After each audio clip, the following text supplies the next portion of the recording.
The sky's the limit for Jessica Ravel.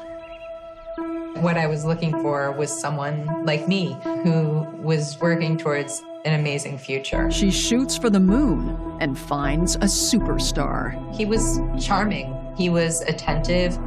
But when his dark side brings her back to Earth, he was really a master of manipulation. I didn't know what was real and what wasn't. She wishes he'd never set foot on the planet. I was in a state of terror and fear that I didn't ever think I was going to get away from him. It was sort of like they were getting prepped for surgery. That's when he would remove them from the bar and take them back to his apartment. My instincts were telling me when I woke up that morning that everything was wrong. It was dozens and dozens of people who had the same experience. Someone was going to get hurt. It was just one big exercise in sexual violence.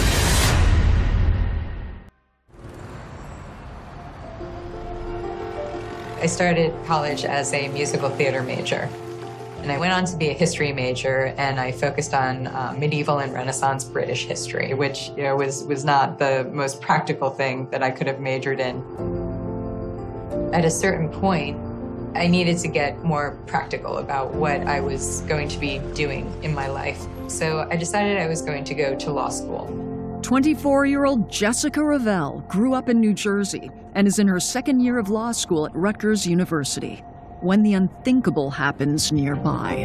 Okay, it sounds like we have some breaking news to tell you about out of New York. There's a fire burning in the World Trade Center right now. We're just hearing about that right now. Afterwards, I wanted to do something to help. Eventually, it kind of came to me that the skills of being a lawyer translated into being able to work in the intelligence community or service in the Navy. It was a place that I really could contribute and do something towards helping after 9/11.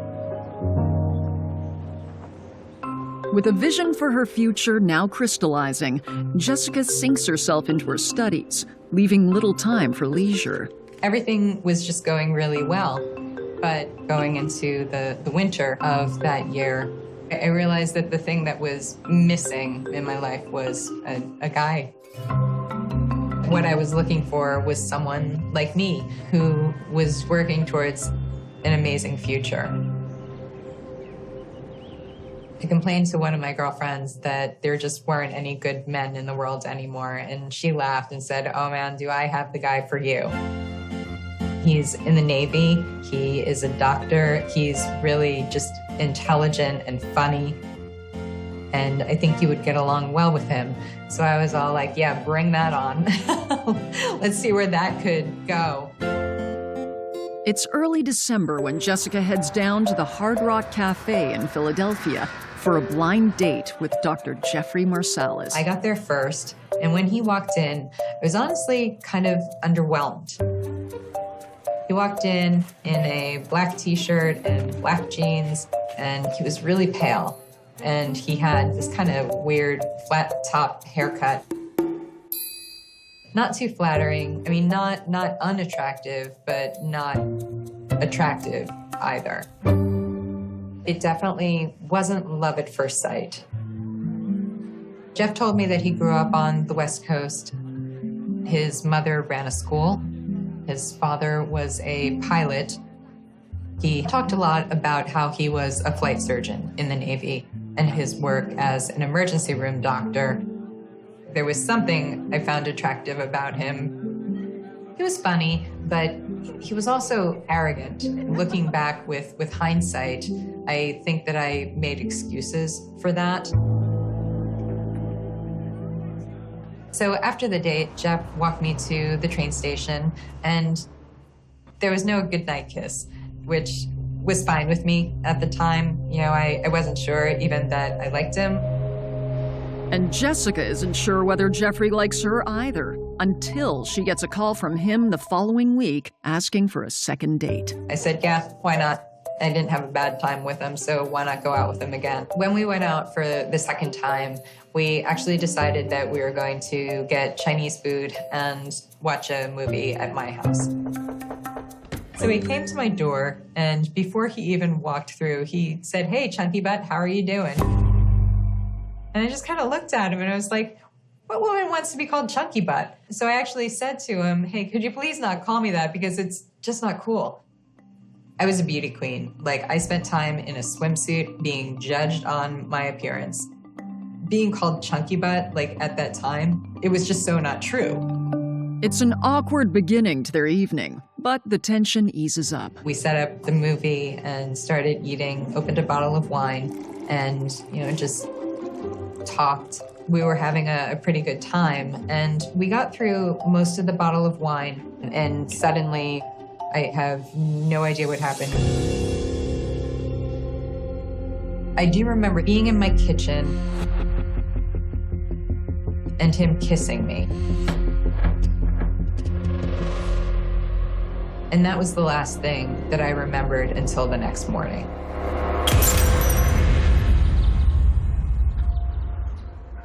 All of a sudden, he's in my bed, and I'm thinking, oh my God, what did I do? I totally didn't mean to do that. That wasn't on my agenda for the evening. There should have been no reason for me to black out after, let's say, half a bottle of wine. Even if I had drunk the entire bottle of wine, blacking out just isn't something that happens to me. So kind of waking up not remembering anything was strange. That blackout period, that time she can't account for, to wake up and not know why or how somebody is still there, that unknown is very scary. Jessica doubts herself to the point where she wonders if Jeffrey will have a bad opinion of her for sleeping with him so quickly. But when he woke up, he told me what a great time he had last night. So I just said to myself, you know what, like, I might as well at this point go out with him again, since we've already gone there. And that morning we went for breakfast. And at some point it turned into a relationship that at first was really nice. He was charming. He was attentive. We talked a lot about having a future together and what that may look like. I remember we went to dinner one night in an Italian restaurant. And this restaurant had kind of an alcove where there was a table for two. No one had ever done something like that for me before. It was very romantic. So at some point, the relationship, it just worked. We were happy. I was happy with him. I was happy with where things were going. He was a good guy. And I was looking forward, into what a future might look like with him. The relationship becomes serious, but the demands of Jeffrey's job means their time together is often disrupted. He would frequently call me and say, all right, sorry, I got to go off and save lives. And then he would come home and tell me that, he had saved a baby or a pregnant woman or, something that would really just pull at the heartstrings. That made me feel good that I was dating this guy who really helped people. It's been barely 2 months since they met, and Jeff goes radio silent for periods of time. Jessica becomes suspicious until one night when he tells her he has an important confession to make. He said that he was a non-official cover agent for the CIA. He said that he had gotten special permission to tell me because I was someone who was special in his life, who he felt like he was going to have a future with, and that I needed to know and understand who he was and all of him. It's not that he wasn't an ER doctor and he wasn't a flight surgeon. He was, but they were both a cover for what he did for the CIA. It's a little over a year since 9/11, and fighting terror is on everyone's mind. That was a major milestone in our relationship. It was clear that he felt like I was someone he wanted to be a part of his life. In fairness, like that was flattering to me that he would get special permission to share something so important, with me. There were periods of time when he would go away, that I wouldn't know where he was or where he was going. And during that time, he always said that it was because he was off fighting terrorists. It will be years before Jessica discovers the unfathomable truth. about what Jeff is really doing while undercover. Marsalis was audacious. He was bold. He felt that he was never going to get caught. It was just a very Jekyll and Hyde existence. I took a sip of the drink that was mine, and I don't remember anything until I woke up the next morning. I was in his bed. I had no clothes on. He was next to me. I was very confused.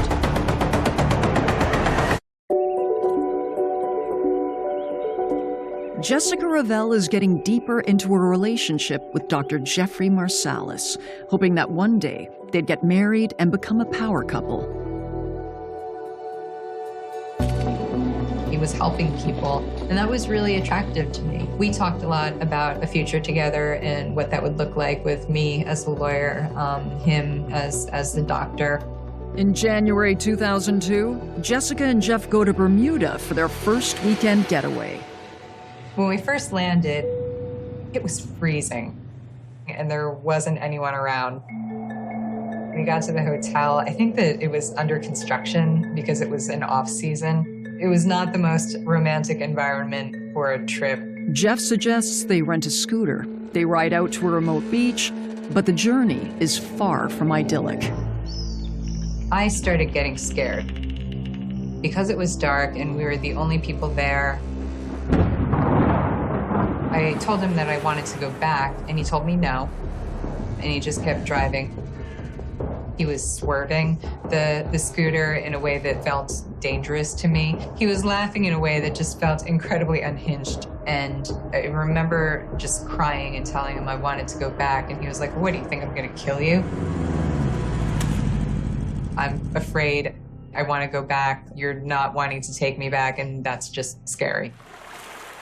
This could be a test on Jeffrey's behalf of scaring her, but then showing her that nothing's going to happen and he is her protector. Finally, Jeff climbs on the scooter and they ride back to the hotel. By the time we got back to the hotel, I was just a total mess. I didn't want to talk to him. I didn't want to be there.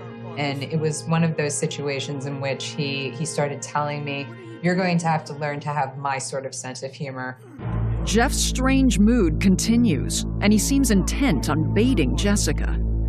He proceeded to tell me about a time that he and his friend, who was also in the CIA, saw two guys coming out of the club, and they thought, let's pick a fight. So they picked a fight with the guys. And this is when Jeff drops a bombshell.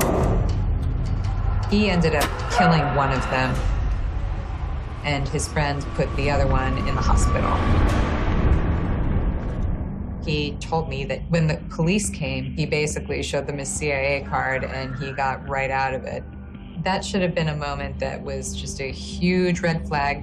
And I know it sounds probably ridiculous, but he had a way of normalizing things that were just ridiculous and horrible.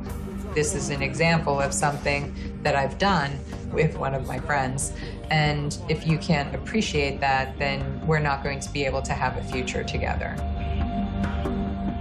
He had this training, and sometimes instinct just took him somewhere that, normal people don't go. I think that I rationalized that it was part of what he did as part of the CIA. On another trip, Jeff's vanity is on full display. We went on this Disney cruise, and then we spent a couple of days in Florida. Jeff was obsessed with taking pictures of him in different settings and different poses and different states of dress. He got really dramatic with the way that he posed. He would, kind of put his head back and smile. And I just found it really strange that he was so obsessed with having these pictures of himself. The one thing that he did express interest in was becoming an astronaut.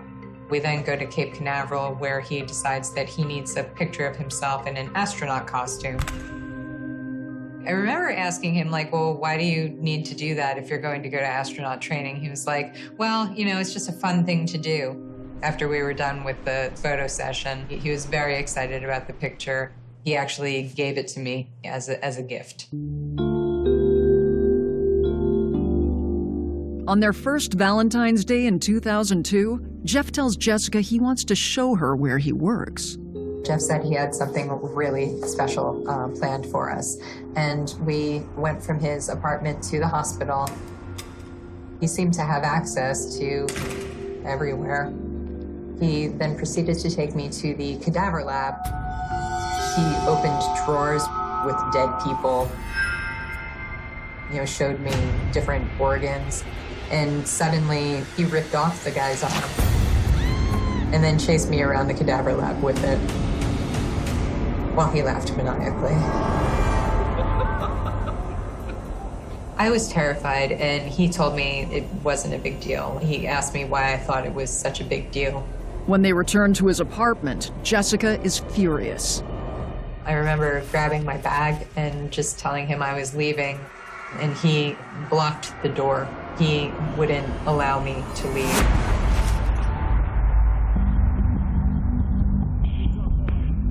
It was just one of the first times I saw behind the mask.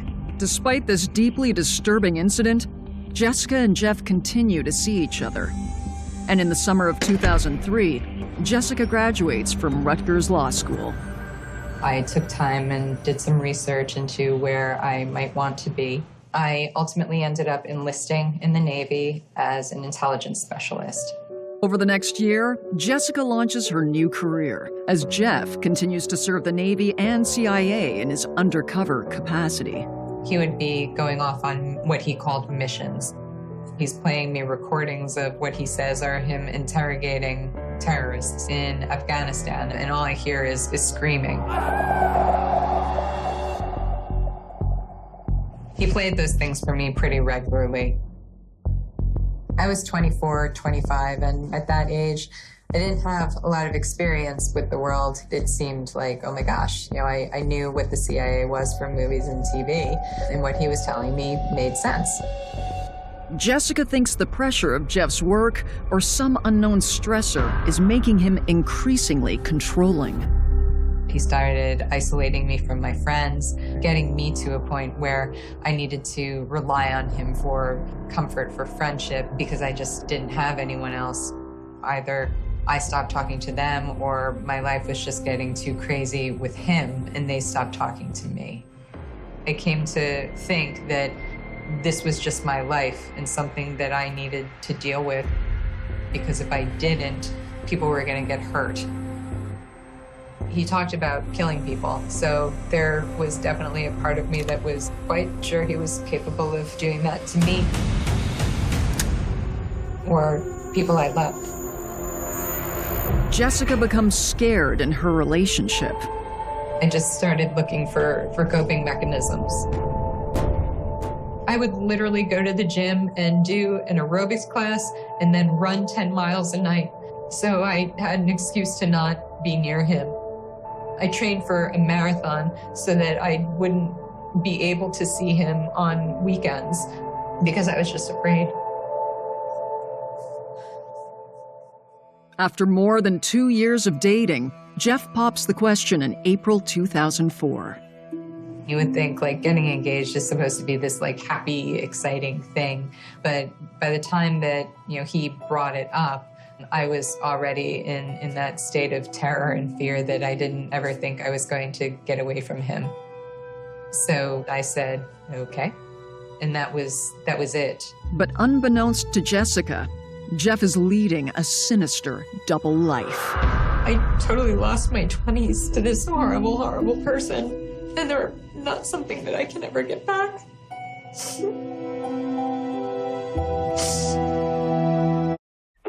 After their engagement, Dr. Jeffrey Marsalis asks fiancée Jessica Rovell to accompany him on a trip out west.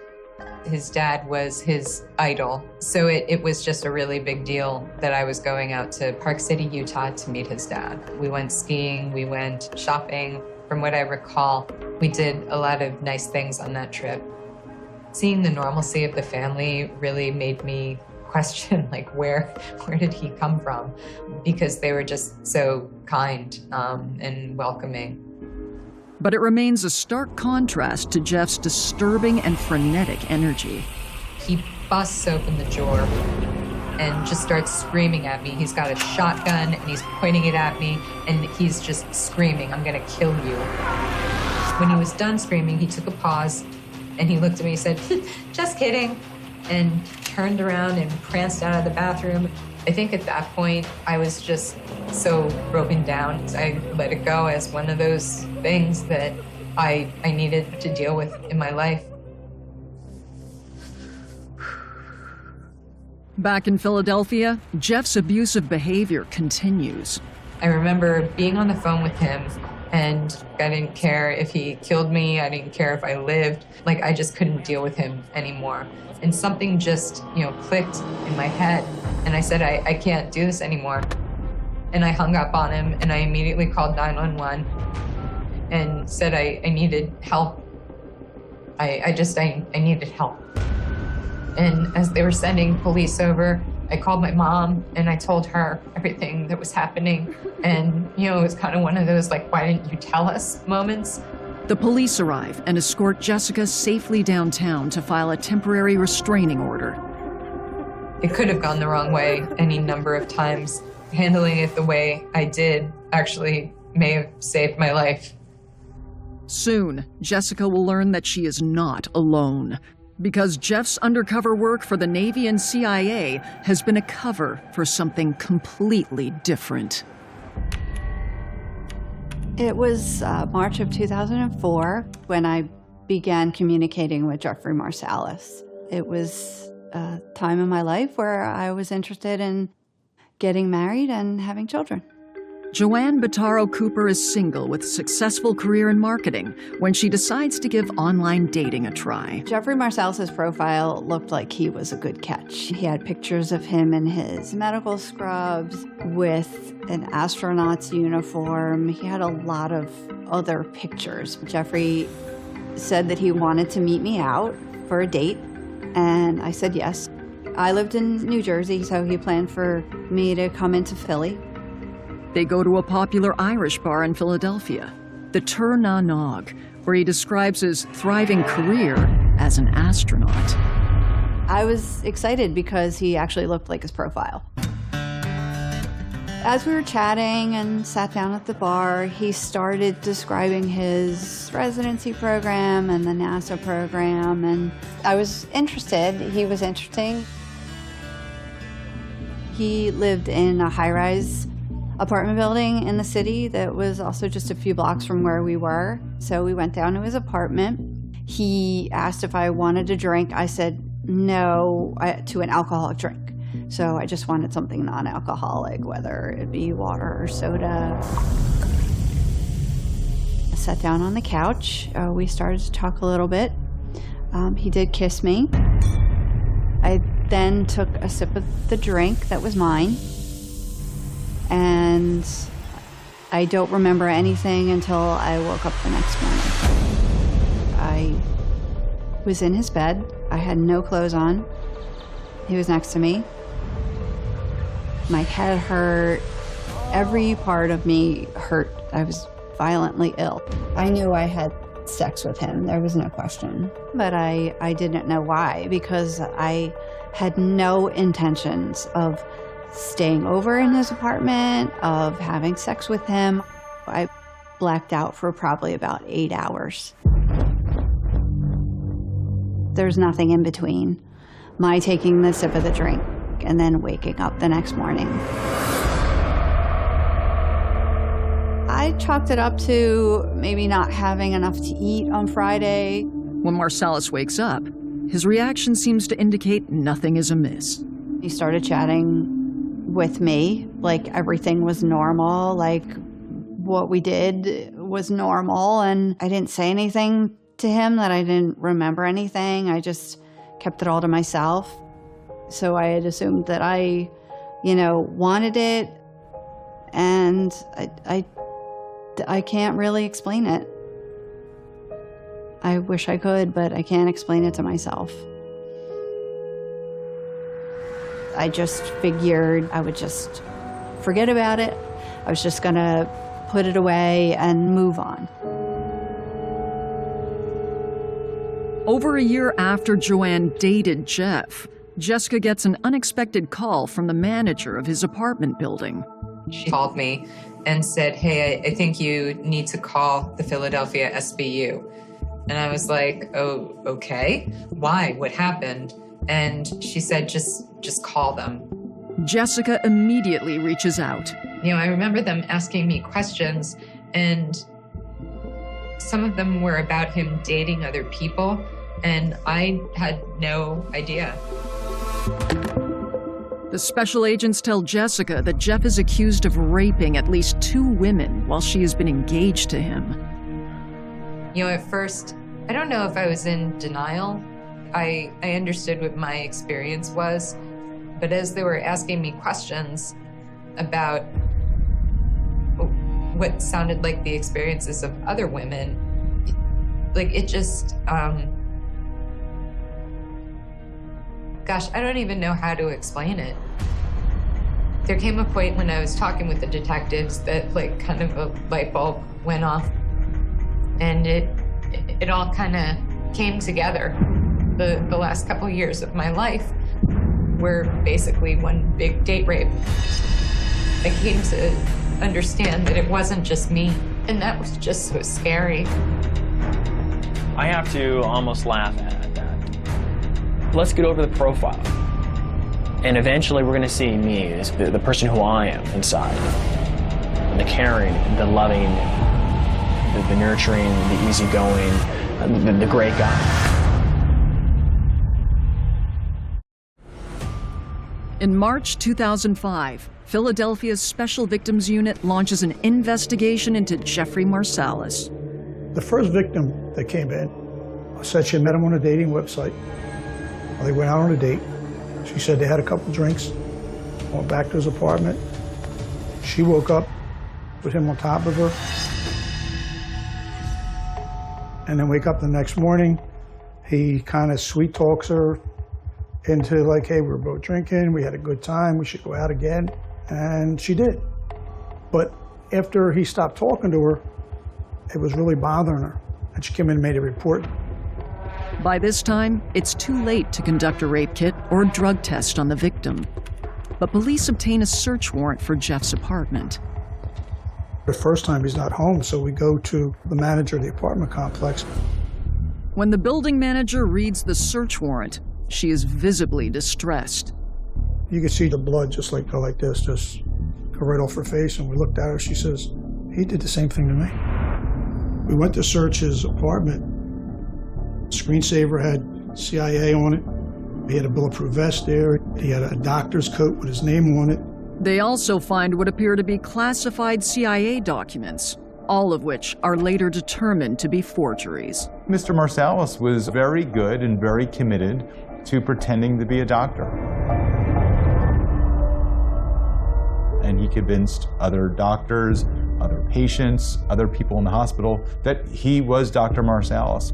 He came from tremendous privilege. He was given the opportunity to go to a number of great schools, but by the time we encountered him, he was a nursing school dropout who went around lying about who he was and victimizing women. What we found on his computer was a list that he kept. He called it the Yearly Calendar of Women, and that contained the first names of a number of women he had had sexual intercourse with. They found a list of about 50 women. We were shocked to learn that it wasn't 2 people who were raped by Marsalis or 3 or 4, but it was many, many women who were all victimized in the same way. One of the names on the list is Joanne Bottaro Cooper. Someone who worked for the assistant district attorney started to ask me if I knew Jeffrey Marsalis. She explained to me why they were calling me and what he was being investigated for. And at that moment, I had a flood of emotions. Everything that didn't make sense to me back in March of '04 came at me hard. I hung up the phone and I ran into the bathroom and I had an emotional breakdown.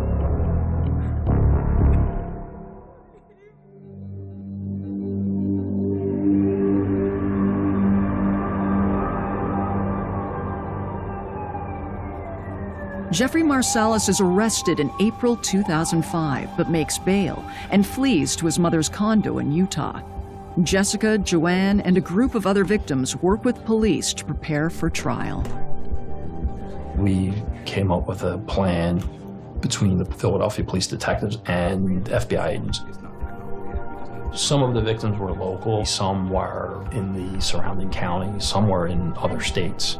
And we started to slowly interview all of those individuals. It becomes evident that none of the witnesses reported the rapes to police in a timely enough manner to conduct drug tests or a rape kit. The investigation never identified the actual drug that he used. I think the strength of this case was the volume of victims who did not know one another, but yet their stories all were very similar. The prosecutor chooses the 3 cases he will present at the trial. I was a witness. They called me the glue that brought everything together. Because he was doing all of this while we were together, I was a baseline, the patient 0. He started with me and then just continued with these other women. We're all professional, successful women, just confident. And his mother is a strong woman, an educated woman, a confident woman, a successful woman. And it always struck me as bizarre that he chose his victims almost in the image of his mother. The victims were very brave for being willing to share their story with the jury. Marsalis's defense attorney told the jury that the victims were lying and that this was all some kind of misunderstanding and that Marsalis was the real victim. Marsalis looked very smug and confident.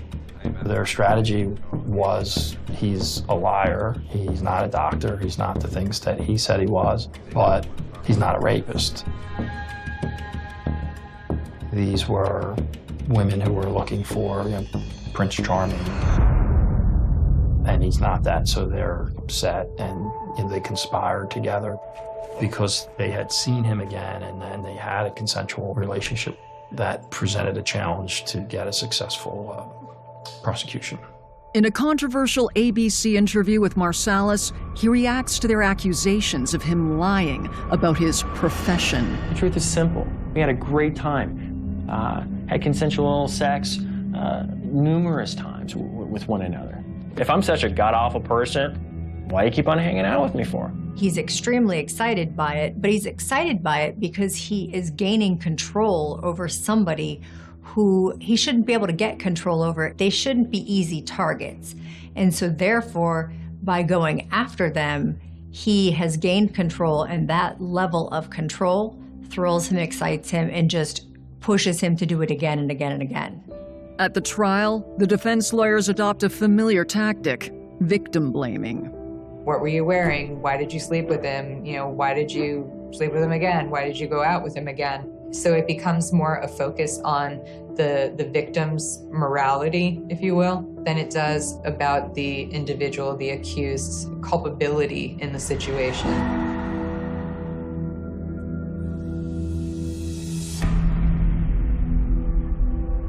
In Pennsylvania at the time, there was no mechanism for there to be psychological testimony as to why rape victims act the way they do in the wake of a sexual assault. And that was problematic because with the jury, the actions that a person takes afterwards are not always what you would expect. While the jury takes 5 days to deliberate, the victims hold their collective breath. The result came in, and it was an acquittal. Let me make something very, very clear to you. I have never drugged anybody. I have never raped anybody. I've never forced myself on anybody, ever. It was difficult to hear the verdict of not guilty with respect to those 3 women. What Marsalis didn't expect, what caused the smug look on his face to disappear, was when he was arrested in the courtroom for what was going to be a second trial with 7 different women presenting their story to a jury. After his acquittal and rearrest, Victims continue to come forward, and Jeff becomes the focus of a new investigation. But hidden from the proceedings, just 2 weeks prior to the Philadelphia trial, Jeff is living in Sun Valley, Idaho. His family had some affiliation with this resort, and he got a job there as a security guard. It's there in October 2005 that Marsalis and a female coworker share a few drinks after work. When she's suddenly unable to walk, he puts her in a taxi and takes her back to his place to repeat a familiar scenario. But this time, Jeff's tried and true technique backfires. She was a lesbian, and she knew that she was not going to be sleeping with a man. So she knew that she woke up and it wasn't right. She was not confused about what happened to her. And so because she went to the police right away, the detectives were able to get a rape kit, to get physical evidence proving what had happened. They were able to talk to the bartender who talked about the drinks that were served. They were able to find witnesses who had seen her being dragged out of a taxi cab by Marsalis. This was exactly the kind of evidence that we did not have in Pennsylvania because the victim came forward right away. Now, with another trial pending in Idaho, Philadelphia law enforcement take Jeffrey Marsalis to trial for the second time in May 2007. The case focuses on 7 women, bringing a total of 66 charges, including rape. One of the women lived in his building, and a woman who had met Marsalis on a date after coming into Philadelphia from New Jersey. That woman is Joanne Butaro Cooper. I gave my testimony, and I got to stare him straight in the face and point at him and accuse him of the crimes he committed against me. That felt very empowering. It was the hardest thing I've ever done in my entire life. He saw me there, and his face dropped. It felt really good to know that someone could scare him a little bit still. After deliberating a week, the jury finds Marsalis guilty on 2 counts of sexual assault and impersonating a government official, but without physical evidence, acquits him of all other charges. They found him guilty of sexually assaulting 2 women. I was surprised that the jury did not see the truth and that he wasn't convicted on all counts. He's a felon now, and he will always have to register as a sex offender.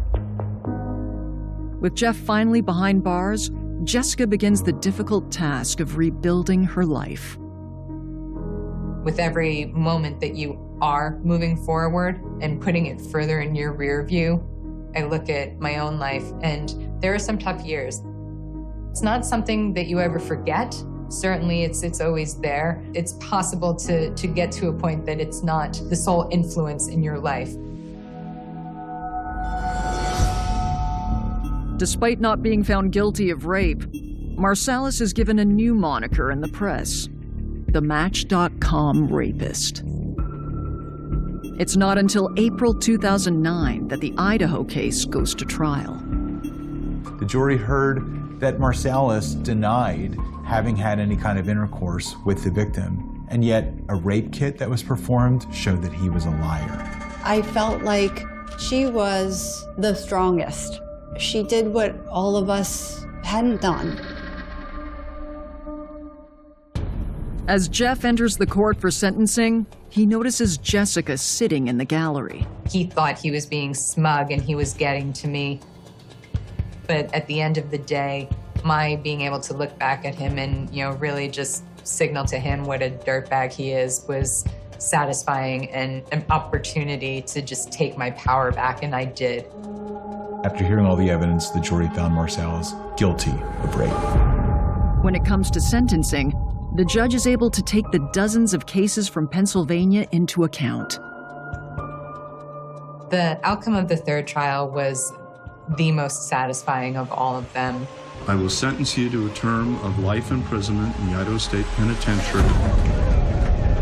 Jeffrey Marsalis is declared a sexually violent predator.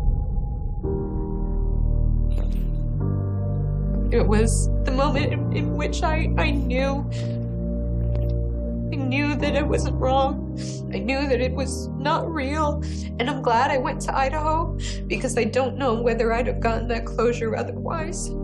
I questioned myself instead of him, and I will never do that again. And I will make sure that I can speak out and tell women that you should always believe yourself first.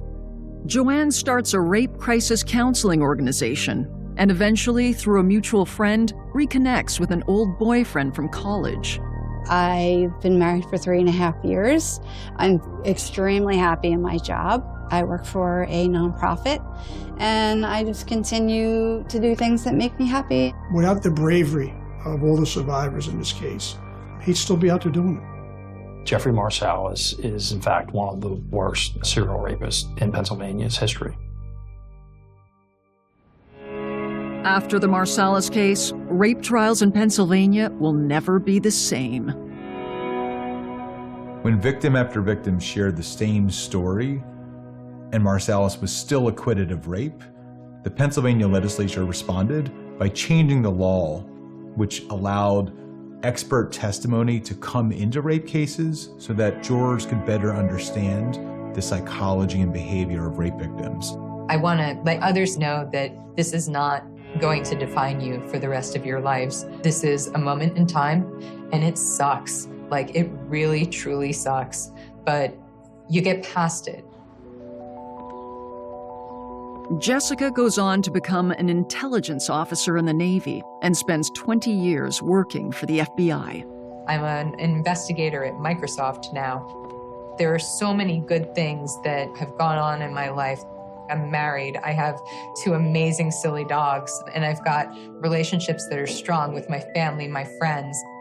I talk with universities, with businesses, with government agencies. I want people to know you're not alone. You're not alone. And no matter what you think has been taken away from you, you have the power to grab it back.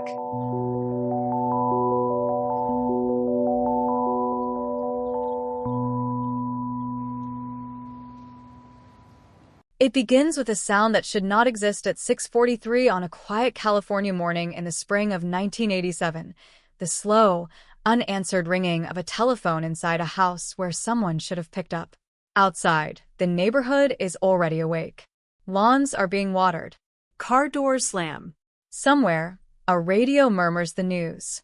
But inside that house, time has stalled, frozen around a silence that feels wrong, heavy, deliberate, as if the walls themselves are holding their breath. By the time police arrive, the phrase cold case does not yet exist in their vocabulary, but the seed is already there, waiting, dormant, ready to grow for decades. The house sits on a clean street lined with jacaranda trees, the kind of place people describe as safe without thinking twice. California in the late 80s still believes in that illusion. Doors are often unlocked. Neighbors wave, but rarely ask questions. Inside lives a family that blends perfectly into the background. No scandals, no police calls, no whispered rumors. The victim is young, known, ordinary in a way that should have protected them. Instead, it makes what comes next unbearable. There are no signs of forced entry, no shattered glass, no struggle loud enough for anyone to hear. Whatever happened here did not crash in violently. It slipped in quietly, like it belonged. The first officers on scene move slowly, methodically, aware that something about this place is off. Furniture is undisturbed. Valuables remain where they should be. The air smells faintly of cleaning products and something else, something metallic, something that makes one of the officers pause before stepping further inside. In one room, the victim lies still. Too still. Death has already settled in, calm and final. There is shock, but not chaos. No obvious weapon. No note. No explanation waiting neatly to be discovered. Just a body, a quiet room, and a question that forms instantly and refuses to leave. Who could do this, and why here?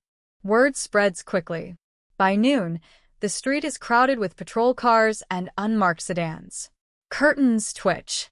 Neighbors cluster at the edges of their driveways, voices low, eyes darting. This is not supposed to happen here. This kind of thing happens somewhere else, to someone else.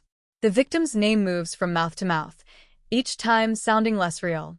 Reporters arrive early, sensing a story before details exist.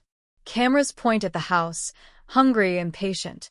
And somewhere in the crowd, someone is watching very closely, careful not to watch too closely. Detectives begin where they always do, reconstructing the last known hours. Who saw the victim last? Who spoke to them?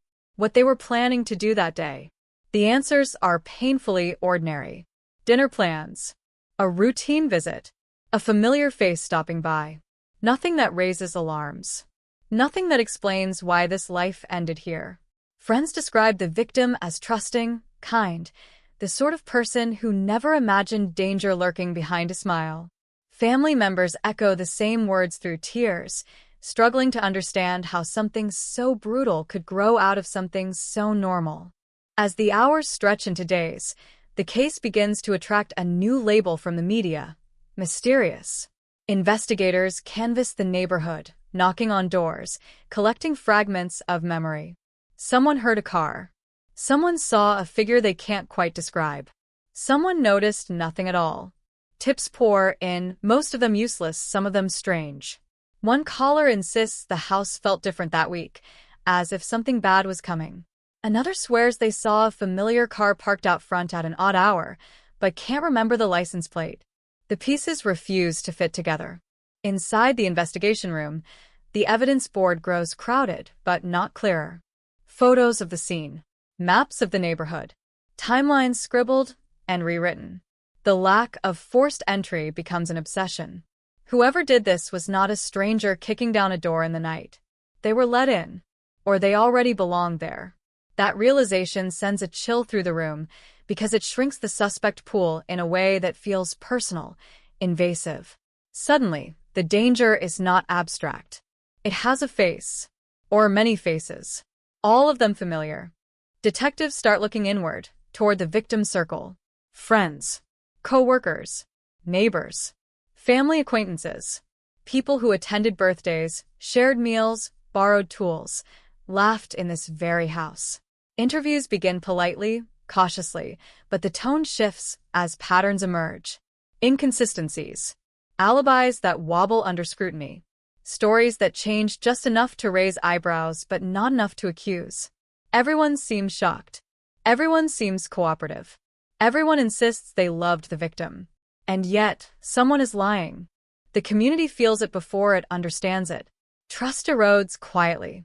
Neighbors who once chatted freely now watch each other from behind doors.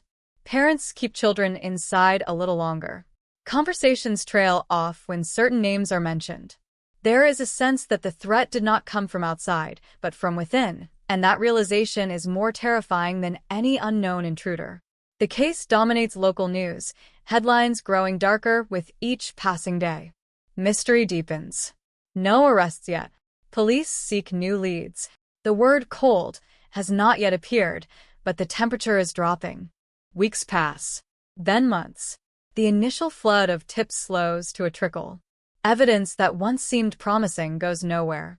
Forensic tests return inconclusive or useless, limited by the technology of the time. A partial print that can't be matched. Fibers that could belong to anyone. The case begins to stall, and frustration sets in.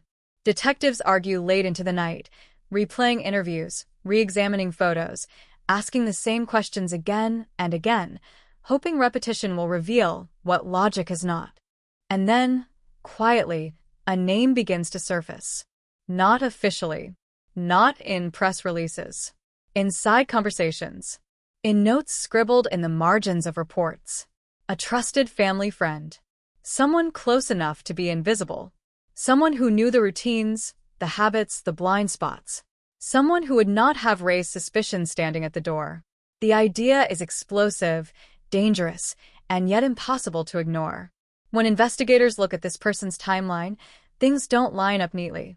When they revisit earlier statements, cracks appear. Small ones. Enough to notice. Not enough to prove. The media catches the scent almost immediately. Anonymous sources whisper. Headlines sharpen. Person of interest identified. Family friend questioned. The community reacts with disbelief, then denial, then a creeping dread. This is someone they know. Someone they've trusted. Someone who attended holidays, who smiled in photographs, who stood in this house without causing fear. The possibility that such a person could be involved feels like a betrayal too large to process. But suspicion is not evidence, and evidence remains stubbornly out of reach. The suspect denies everything, calm, cooperative, almost wounded by the suggestion. There is no confession, no eyewitness willing to go on record, no physical proof strong enough to survive a courtroom. Prosecutors hesitate. Police push back. Time continues its quiet work, eroding urgency, softening edges. The case does not end. It simply stops moving. By the time the year turns, the story has changed. What was once a breaking news sensation is now a recurring reminder, resurfacing on anniversaries, mentioned in hushed tones.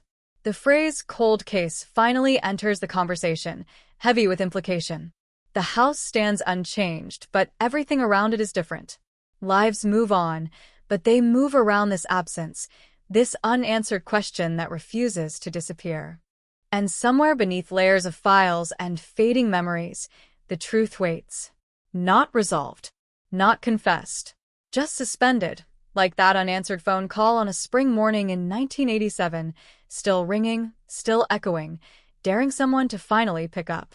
The problem with time is not that it heals, but that it rearranges the crime scene in ways no investigator can control, because while evidence sits in boxes and memories fade into something softer and less precise, the people connected to the case continue to live, to speak, to make mistakes, and sometimes to reveal more than they ever intended. In the months following the killing, detectives learn this the hard way, as the investigation slips from the sharp urgency of the first days into a slower, more suffocating phase, where every move feels reactive and every lead feels like it might be the last before the trail goes completely cold. Re-interviews begin. Not because new evidence has appeared, but because old statements no longer feel solid. What was once accepted as fact now sounds rehearsed. The trusted family friend is brought back in, again and again, always polite, always calm, answering questions with the confidence of someone who knows how to sound helpful without giving anything away. Each session ends the same way, with handshakes, controlled smiles, and a growing frustration on the other side of the table. There is something there. Everyone can feel it, but feeling is not proof. Detectives start digging into the past, not just the victims, but the suspects. Old friendships, old disputes, financial pressures that were never mentioned out loud, a failed business deal years earlier, a quiet argument that neighbors recall only vaguely, as if remembering it now feels disloyal. Small details surface, none of them criminal on their own, but together they form a shadow that didn't exist before. This was not just a family friend. This was someone who knew where the lines were and exactly how far they could be pushed without being seen. The victim's routine becomes a timeline carved into paper. Who they called, who they trusted, who they confided in.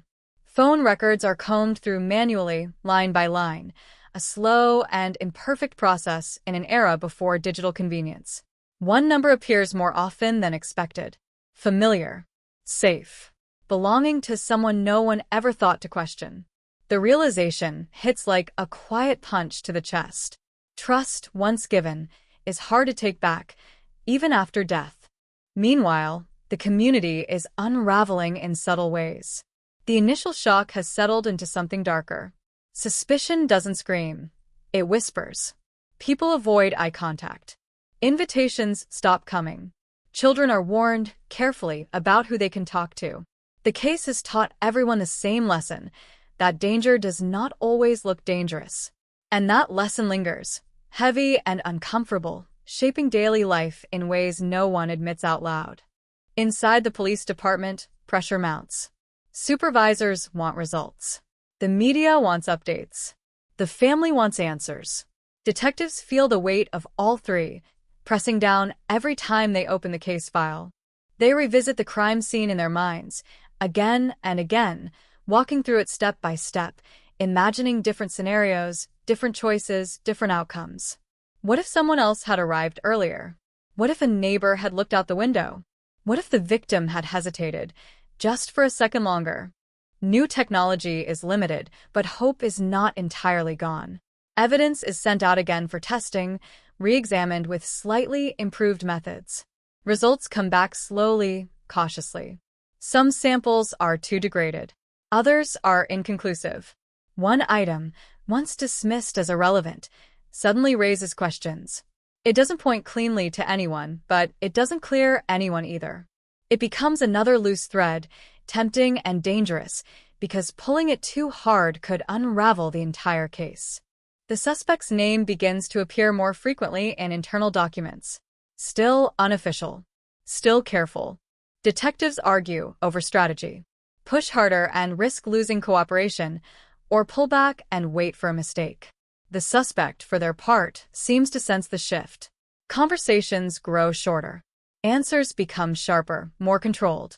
The warmth that once defined the relationship between families has cooled into something formal, transactional.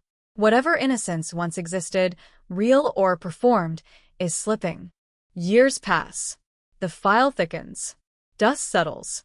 New cases demand attention. Younger detectives glance at the old photographs with curiosity, but no emotional connection. To them, this is history. To the original investigators, it is unfinished business that refuses to stay buried. The phrase "cold case" now appears in official memos, typed without ceremony, as if naming it makes it easier to accept. But acceptance is the one thing that never comes. Every anniversary brings renewed interest. Articles resurface. Old quotes are recycled.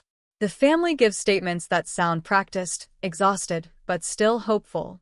The suspect lives openly, visibly unchanged, blending back into the community with remarkable ease. Some people defend them fiercely. Others avoid them completely. The divide is quiet but absolute. No one wants to be wrong. No one wants to believe the worst. And yet, the doubt remains, persistent and corrosive. Then, unexpectedly, a new voice enters the story. A former acquaintance. Someone who had stayed silent for years, convinced what they knew was unimportant. Time has changed that perspective. They come forward with a memory that refuses to stay quiet any longer. A conversation.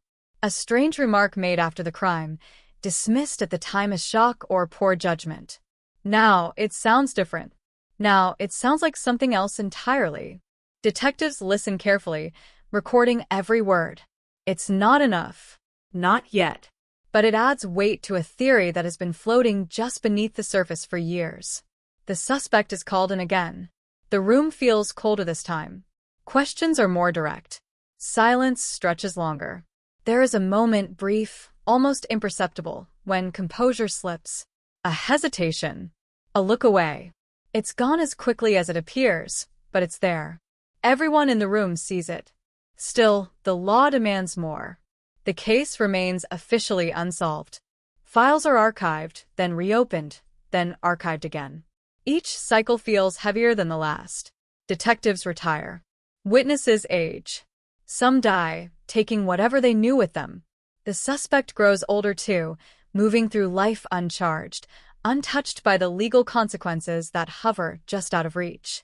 And yet, the story refuses to end.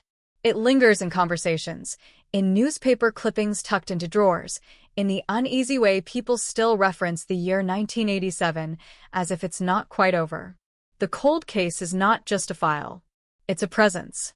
A reminder that sometimes the truth is close enough to see, close enough to name, but never close enough to hold. As night falls on another anniversary, the house stands silent once more. No police lights. No cameras. Just a structure holding memories that no one can erase.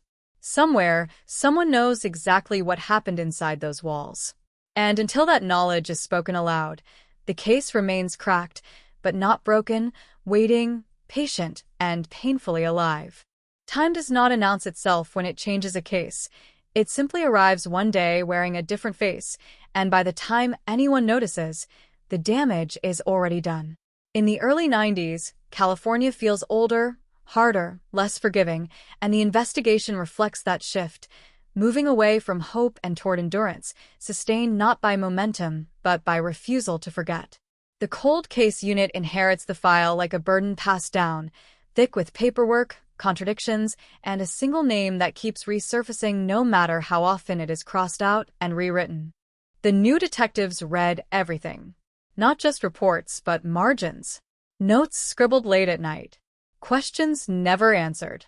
They listened to the original tapes, grainy recordings of voices caught decades earlier, trying to hear what their predecessors might have missed. What strikes them is not what is said, but how it is said. Confidence where there should be hesitation. Precision where memory should falter. The trusted family friend's voice stands out, steady and unshaken by time, unchanged even as the years pile up around it. They decide to start over without starting from scratch, a delicate balance that requires humility and skepticism in equal measure. The crime scene is reconstructed using photographs, measurements, and written descriptions, the physical space recreated in a windowless room where detectives walk through imaginary doorways and trace paths that no longer exist. They notice details that once seemed insignificant. The angle of a chair. The placement of an object that feels intentional now, staged rather than random. The absence of chaos. This was not an impulsive act. This was controlled. The victim's life is revisited with fresh eyes. Not the public version, but the private one. Journals. Letters. Conversations recalled by friends who now speak more freely, less afraid of causing pain. A pattern emerges, subtle but persistent. The victim had begun to feel uneasy in the weeks before their death. Nothing dramatic. Just a sense of being watched, of boundaries shifting. They mentioned it once, casually, to someone they trusted. That trust now feels like the most dangerous element of all. The suspect's alibi, long accepted as solid enough to discourage deeper scrutiny, is examined again. It rests on people who cared about them, people who had no reason to doubt at the time. But loyalty ages poorly under pressure. One witness admits they may have been mistaken about the time. Another acknowledges they filled in gaps without realizing it, shaping memory to fit comfort rather than fact. The alibi doesn't collapse, but it bends, enough to let doubt slip through. Technology inches forward, and with it, possibility. Evidence once considered unusable is tested again, handled by technicians who treat the samples like fragile relics. Results trickle in slowly, carefully worded, cautious not to overpromise. There is nothing definitive, but there is exclusion.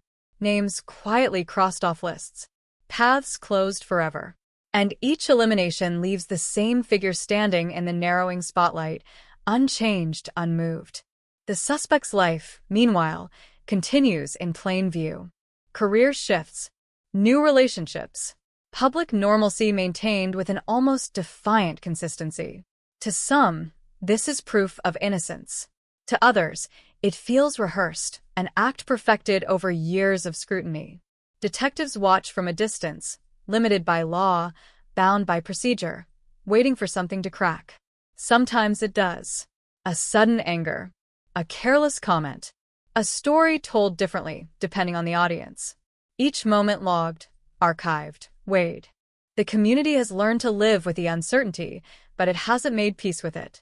The case is referenced the way people reference storms or earthquakes, events that leave scars long after the headlines fade. New residents hear about it in fragments, warnings wrapped in anecdotes. Older residents carry it like a secret they didn't choose. Everyone knows the name. Everyone knows the year. No one knows the truth. A break almost comes in the form of a letter. Anonymous. Brief. Written in uneven handwriting that suggests nerves or haste. It claims knowledge of the crime, hints at guilt without naming it outright. The writer says they've carried this weight long enough. Investigators treat it cautiously, aware of how often desperation masquerades as confession. The letter yields nothing concrete, but it reawakens interest, stirs old emotions, pulls the case back into the light. The suspect is questioned again. This time, the room feels different. Not hostile, but charged. Decades of suspicion hang between the questions and the answers. The suspect's composure holds, but just barely. There is fatigue now, irritation at the persistence of the inquiry. "You've got nothing," they say, not angrily, but with the confidence of someone who knows the limits of the law. And they're right. For now. The detectives leave the interview with a familiar frustration, but also a renewed certainty. This case was not meant to be easy. It was designed to endure. Whoever committed the crime understood timing, trust, and silence. They exploited all three. The lack of resolution is not accidental. It is the final act of control. And breaking that control will require patience measured not in months, but in lifetimes. As the decade closes, the file is updated once more. New notes added. Old ones reconsidered. The status remains unchanged. Unsolved. Cold case. The words feel heavier each time they are typed.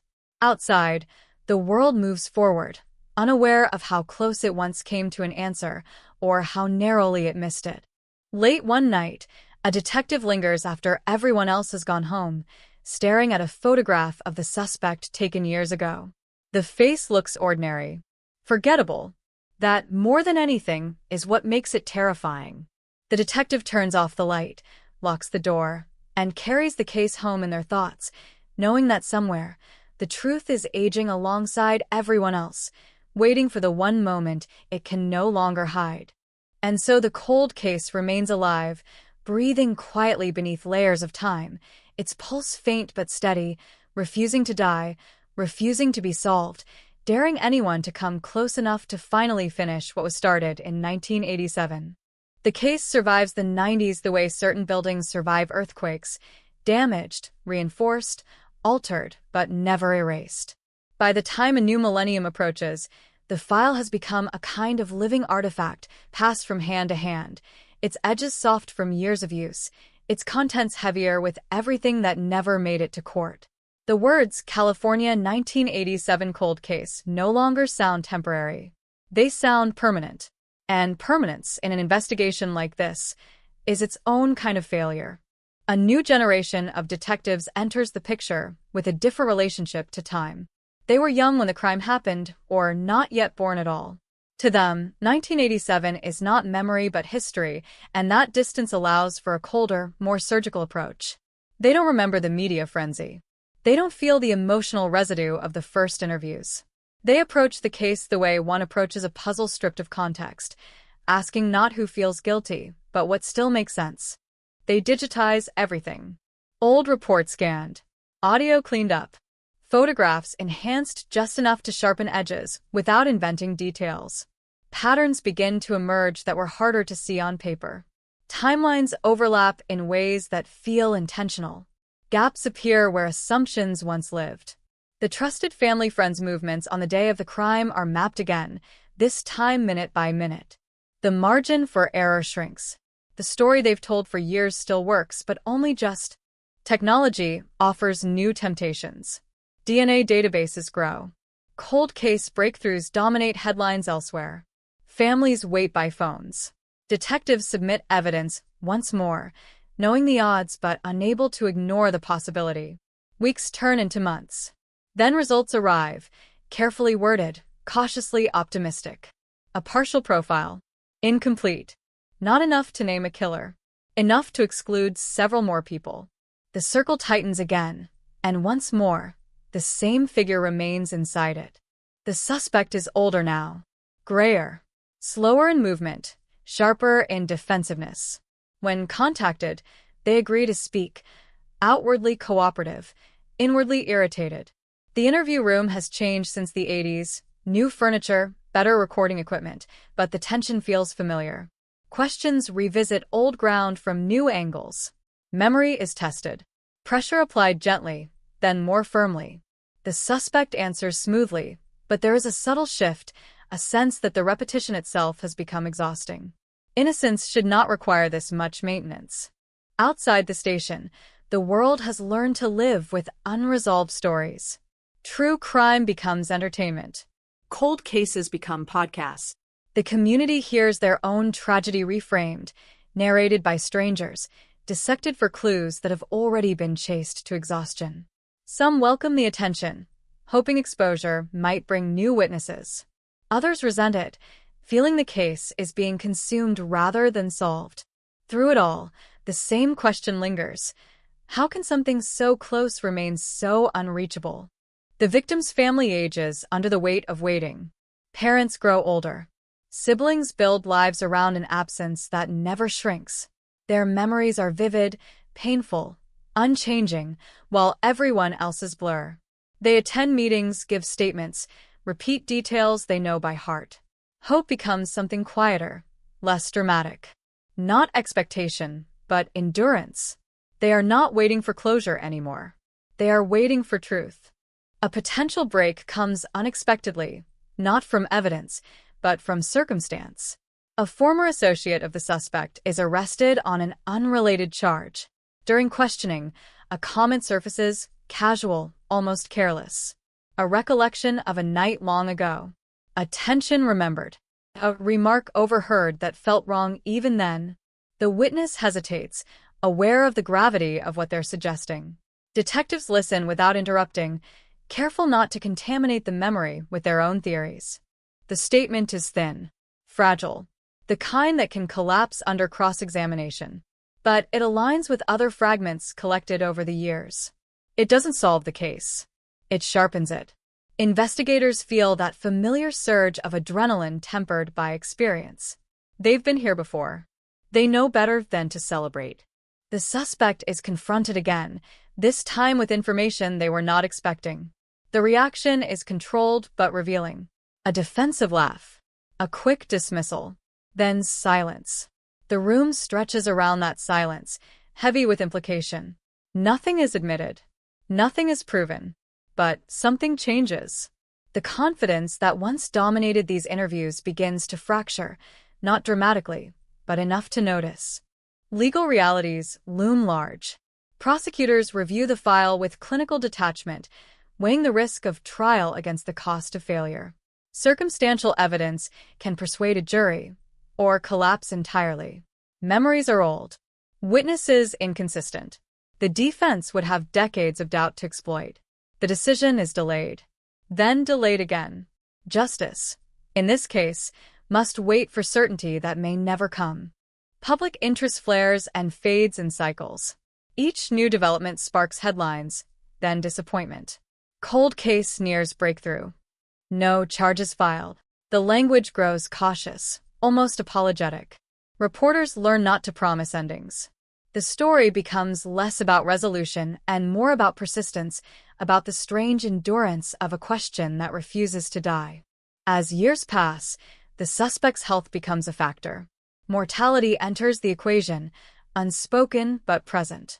Investigators understand what it would mean to lose the chance entirely. They work faster, smarter, with a quiet urgency that has nothing to do with publicity and everything to do with time running out. The case is no longer just about what happened in 1987. It's about whether truth can survive long enough to be spoken. Late one evening, after another long review session, a detective notices something that had been overlooked not because it was hidden, but because it seemed too simple. A detail repeated across statements, always the same, always volunteered without prompting. It feels rehearsed, defensive. The detective marks it, circles it, and feels that old, dangerous sensation, hope. The cold case does not break. Not yet. But it shifts subtly, almost imperceptibly, like tectonic plates grinding beneath the surface. Pressure builds. Cracks form. Somewhere, beneath years of silence and strategy, something is beginning to give. And when it does, it won't be loud. It won't be cinematic. It will be quiet, precise, and devastating, the kind of truth that doesn't announce itself, but changes everything once it finally arrives. The strange thing about a case this old is that it begins to live in two times at once, the moment it happened and every moment since, layered over each other until cause and consequence blur into a single, continuous ache. By the early 2000s, the investigation no longer advances in straight lines.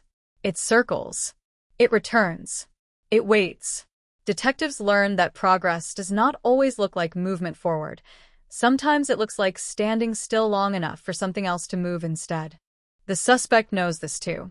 Years of being watched, questioned, speculated about have taught them how the system breathes, how it slows, how it eventually turns its attention elsewhere. They have learned when to be visible and when to disappear, just enough to avoid friction. Conversations with neighbors are brief, but friendly. Public appearances are measured. Nothing excessive. Nothing memorable. The kind of life that leaves no edges for suspicion to catch on. To some, it looks like resilience. To others, it looks like strategy. Inside the case file, however, the narrative is tightening. Detectives notice how often the suspect inserts themselves into the story, volunteering information no one asked for, correcting details that don't need correction. It's subtle, the kind of behavior that means nothing in isolation, but when stacked against decades of similar moments, it becomes difficult to ignore. Innocent people forget. They contradict themselves naturally. They don't usually curate their own history this carefully. A quiet review of financial records opens another door. Nothing criminal. Nothing dramatic. Just patterns that don't quite match the life the suspect describes. Periods of unexplained stress. Short-term loans. Obligations that feel heavier than they should.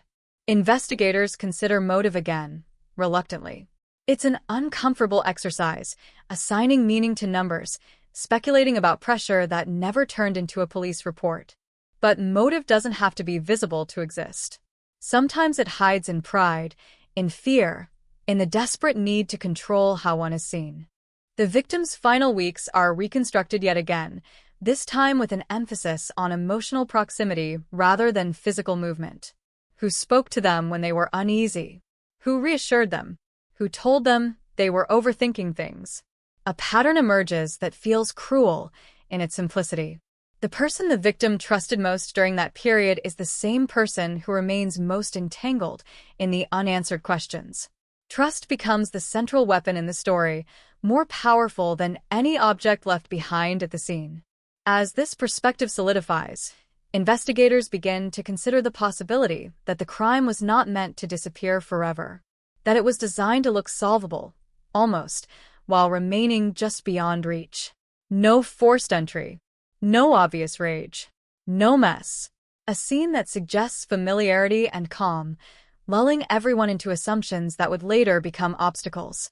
It's a chilling thought that the absence of chaos was not mercy but planning. Another witness comes forward, reluctantly, years after leaving the area. Distance has given them courage. They describe a change in the suspect after the crime, subtle but persistent.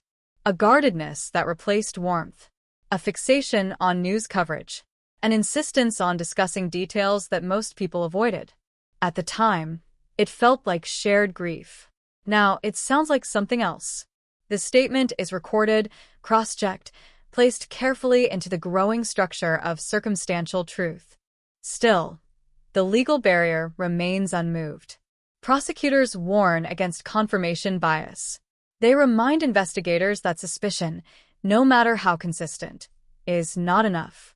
A jury would need more than patterns and impressions. They would need something solid, something undeniable. The detectives know this. They've always known it. But knowing doesn't make the waiting easier.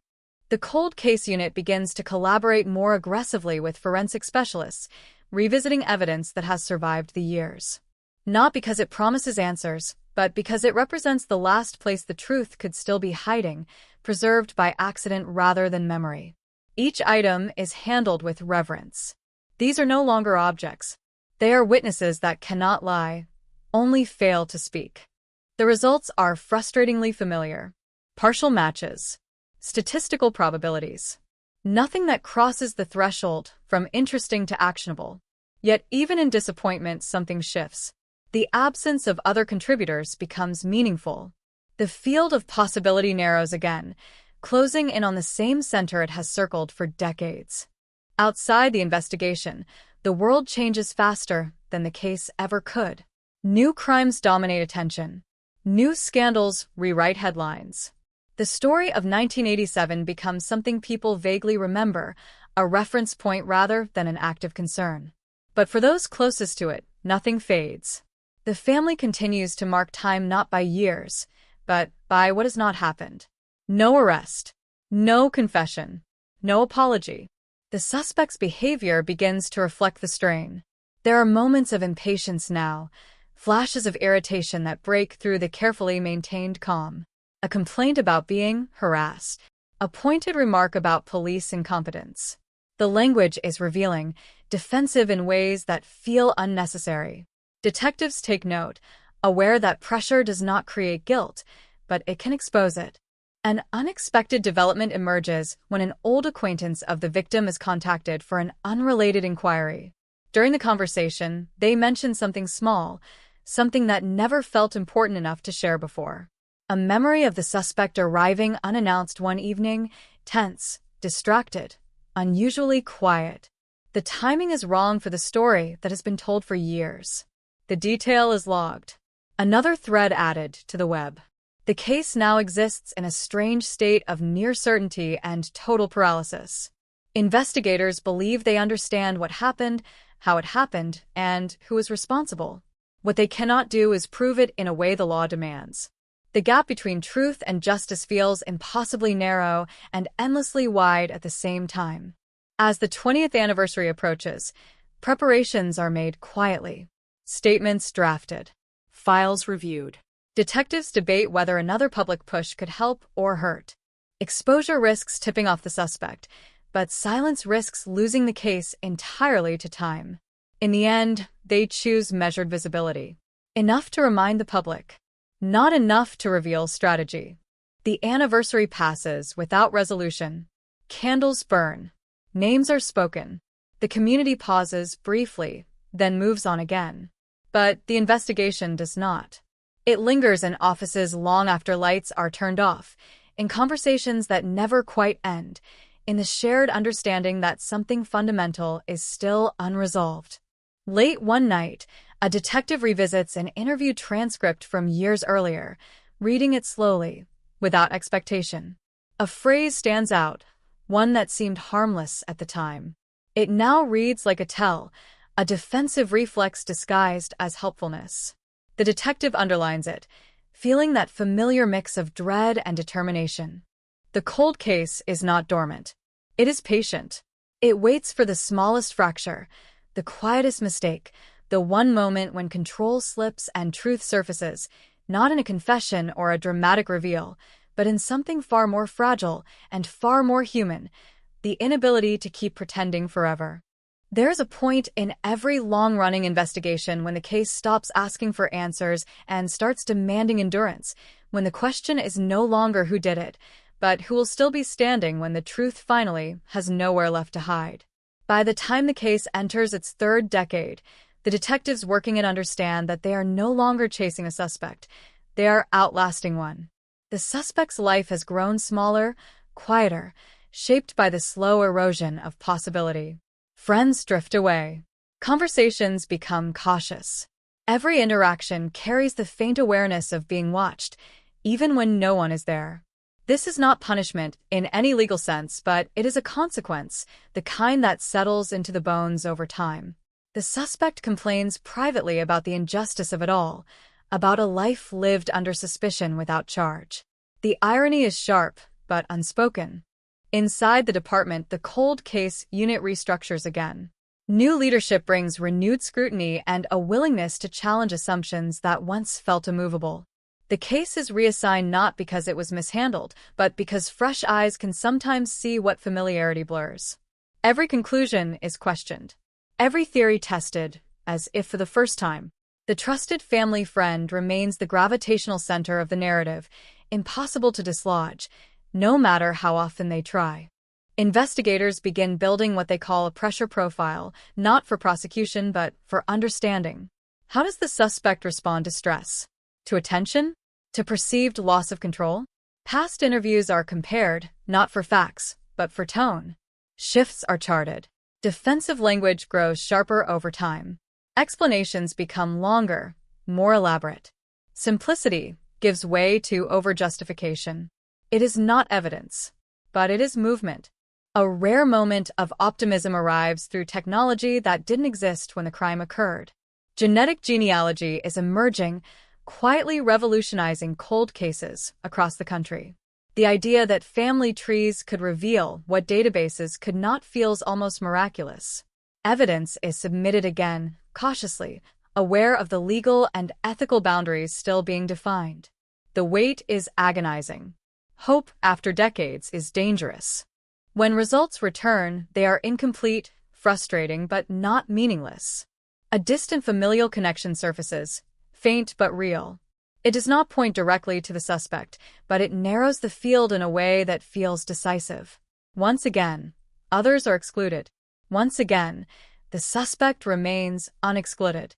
The pattern is impossible to ignore, even if it cannot yet be spoken aloud in court. The community responds with a mix of renewed interest and weary skepticism. They have heard promises before, breakthroughs that led nowhere. Still, the story spreads, reigniting conversations that never fully ended. People revisit their own memories, asking themselves what they might have missed, what they chose not to see. The case has become a mirror, reflecting not just a crime, but a collective reluctance to question what feels safe. The suspect senses the shift almost immediately. Their demeanor changes. There is urgency now, a subtle acceleration in speech, a defensiveness that no longer bothers to hide. They contact a lawyer more frequently. They begin to decline interviews they once accepted eagerly. The cooperation that once served as a shield now feels like a liability. Detectives adjust their approach. They don't confront. They observe. They wait. They understand that time has always been their most effective tool. People can maintain lies for days, months, even years. Decades are harder. The story begins to fray at the edges, not through contradiction, but through exhaustion. A chance encounter provides an unexpected angle. A retired officer, long removed from the case, mentions a moment that never made it into an official report. A conversation with the suspect shortly after the crime, informal, unrecorded. The suspect had asked an oddly specific question, one that implied knowledge of details not yet public. At the time, it was dismissed as coincidence. Now it feels radioactive. The information is logged, corroborated as much as possible, and added to the ever-growing mosaic. It is still not enough, but it deepens the outline of a story that investigators believe they finally understand in full. The crime was not born of chaos or impulse. It was born of familiarity, resentment, and an unspoken breaking point that no one else witnessed. The victim's family is updated carefully, honestly. There are no promises, only acknowledgement that the case is active, evolving, and very much alive. They listen with the quiet composure of people who have learned not to react too quickly to hope. Their grief has become something steady, almost structural, woven into daily life. Justice, if it comes, will not heal them, but it will matter. As the suspect ages further, mortality becomes an increasingly urgent concern. Investigators are acutely aware of the ticking clock, of what it would mean to lose the chance to hear the truth spoken aloud. They discuss contingency plans, legacy strategies, ways to preserve what they know even if the law never catches up. The goal shifts subtly from conviction to clarity. Late one evening, after reviewing decades of material, a detective writes a summary not for a report, but for themselves. It is a single narrative, clean, logical, devastating in its simplicity. When finished, they realize something important. The case no longer feels complicated. It feels constrained, like a door held shut by a single, well-placed hand. The cold case has not ended. It has matured. It has shed distractions and false paths. What remains is a stark outline of trust betrayed and silence maintained. Somewhere, within reach but not yet grasped, is the final piece. And when it comes, it will not arrive as a revelation, but as a release, the moment when endurance finally outpaces denial and the truth, long contained, is forced to breathe. By the time the case reaches its fourth decade, the language around it changes, not officially but emotionally, shifting from questions to conclusions that cannot yet be spoken aloud. Inside the cold case unit, there is a quiet consensus, unrecorded and unofficial, that the mystery has narrowed to a single human shape. The problem is no longer identifying that shape. The problem is making it visible to the law. The suspect's world continues to contract. Age has a way of stripping away distractions, leaving only what a person has carried with them all along. Illness appears, first minor, then persistent. Doctor's appointments replace social plans. Energy wanes. The confidence that once filled interview rooms now arrives in shorter bursts, followed by long silences. Detectives notice how fatigue loosens control. Answers wander. Precision slips. The mask still holds, but it requires effort now, and effort leaves traces. Investigators return once more to the earliest hours of the case, not because they expect new facts, but because early lies tend to be the most revealing. They listen again to the first emergency calls, the initial witness statements, the media briefings that shaped public understanding. Something stands out, subtle but unsettling. The suspect's emotional tone in the immediate aftermath does not evolve the way grief typically does. There is shock, yes, but it never deepens, never fractures. It remains fixed, controlled, as if rehearsed too early. A forensic psychologist is brought in quietly, not to diagnose, but to interpret patterns. They review transcripts, audio, behavioral shifts over time. Their assessment is careful, restrained, but unmistakable. The suspect displays classic signs of narrative management, anticipating questions before they are asked, correcting perceived misunderstandings that do not exist, returning repeatedly to the same self-exonerating points. It is not proof of guilt, but it is not neutral either. The cold case unit debates strategy. Another direct confrontation could harden defenses permanently. Silence, on the other hand, might invite mistakes. They choose patience, a slow tightening of presence rather than pressure. Occasional check-ins. Requests for clarification. Reminders that the case is active, remembered, unresolved. The goal is not confession. It is erosion. Meanwhile, the public narrative shifts again. A national true crime series features the case, anonymized but unmistakable to those who know it. Details are revisited. Timelines scrutinized. Amateur analysts point fingers, sometimes wildly, sometimes uncomfortably close to the truth. The suspect watches, listening to strangers say out loud what law enforcement cannot. Their reaction is immediate and unguarded: anger, denial, a visible crack in the carefully maintained exterior. Detectives take note. The suspect reaches out proactively, demanding to know what is being said, insisting on setting the record straight. It is the first time in years they have initiated contact. The move feels impulsive, driven by fear rather than strategy. For investigators, it confirms something they have long suspected. The greatest threat is no longer evidence. It is exposure. Another witness surfaces, drawn forward by the renewed attention. They are older now, burdened by memory and regret. They describe a conversation from decades earlier, a moment they dismissed because it felt inappropriate to question someone they trusted. The suspect had spoken about the crime with an intimacy that felt premature, as if recounting something experienced rather than heard. At the time, it passed unnoticed. Now it lands heavily. The statement is corroborated partially, enough to give it weight. Prosecutors review it with cautious interest. It is still circumstantial, still fragile, but combined with everything else, it begins to resemble a structure rather than a collection of fragments. The question shifts from what happened to, can we responsibly act on what we believe happened? The victim's family is informed again, gently, honestly. They listen without interruption, absorbing details they have lived with for decades. There is no dramatic reaction, no tears, just a quiet nod of understanding. They have long accepted that justice, if it comes, will not be clean or complete. What they want now is acknowledgement, a public truth, a name spoken without hesitation. As the suspect's health declines further, urgency intensifies. Investigators are haunted by the possibility of losing the chance forever. They prepare for scenarios they once refused to consider.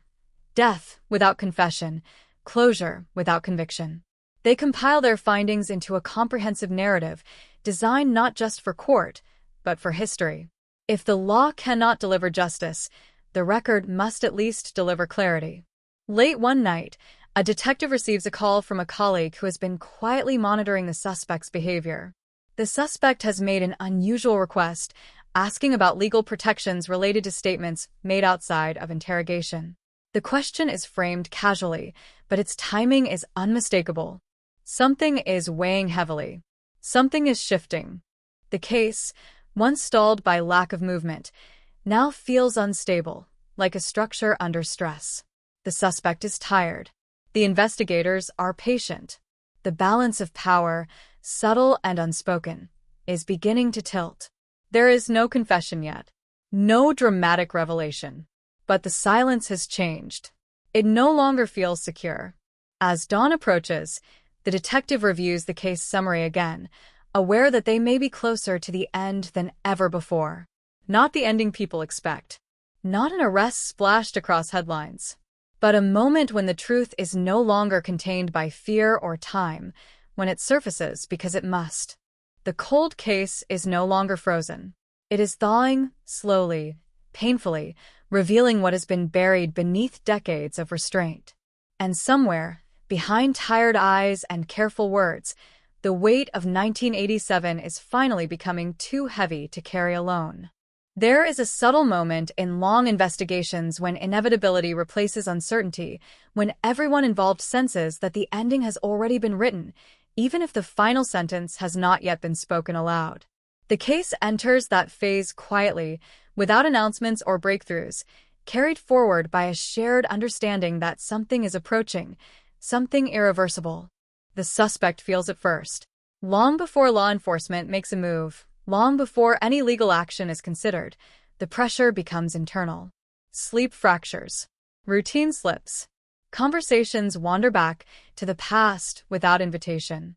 The name of the victim appears more often, spoken as if testing how it feels to say it out loud after all these years.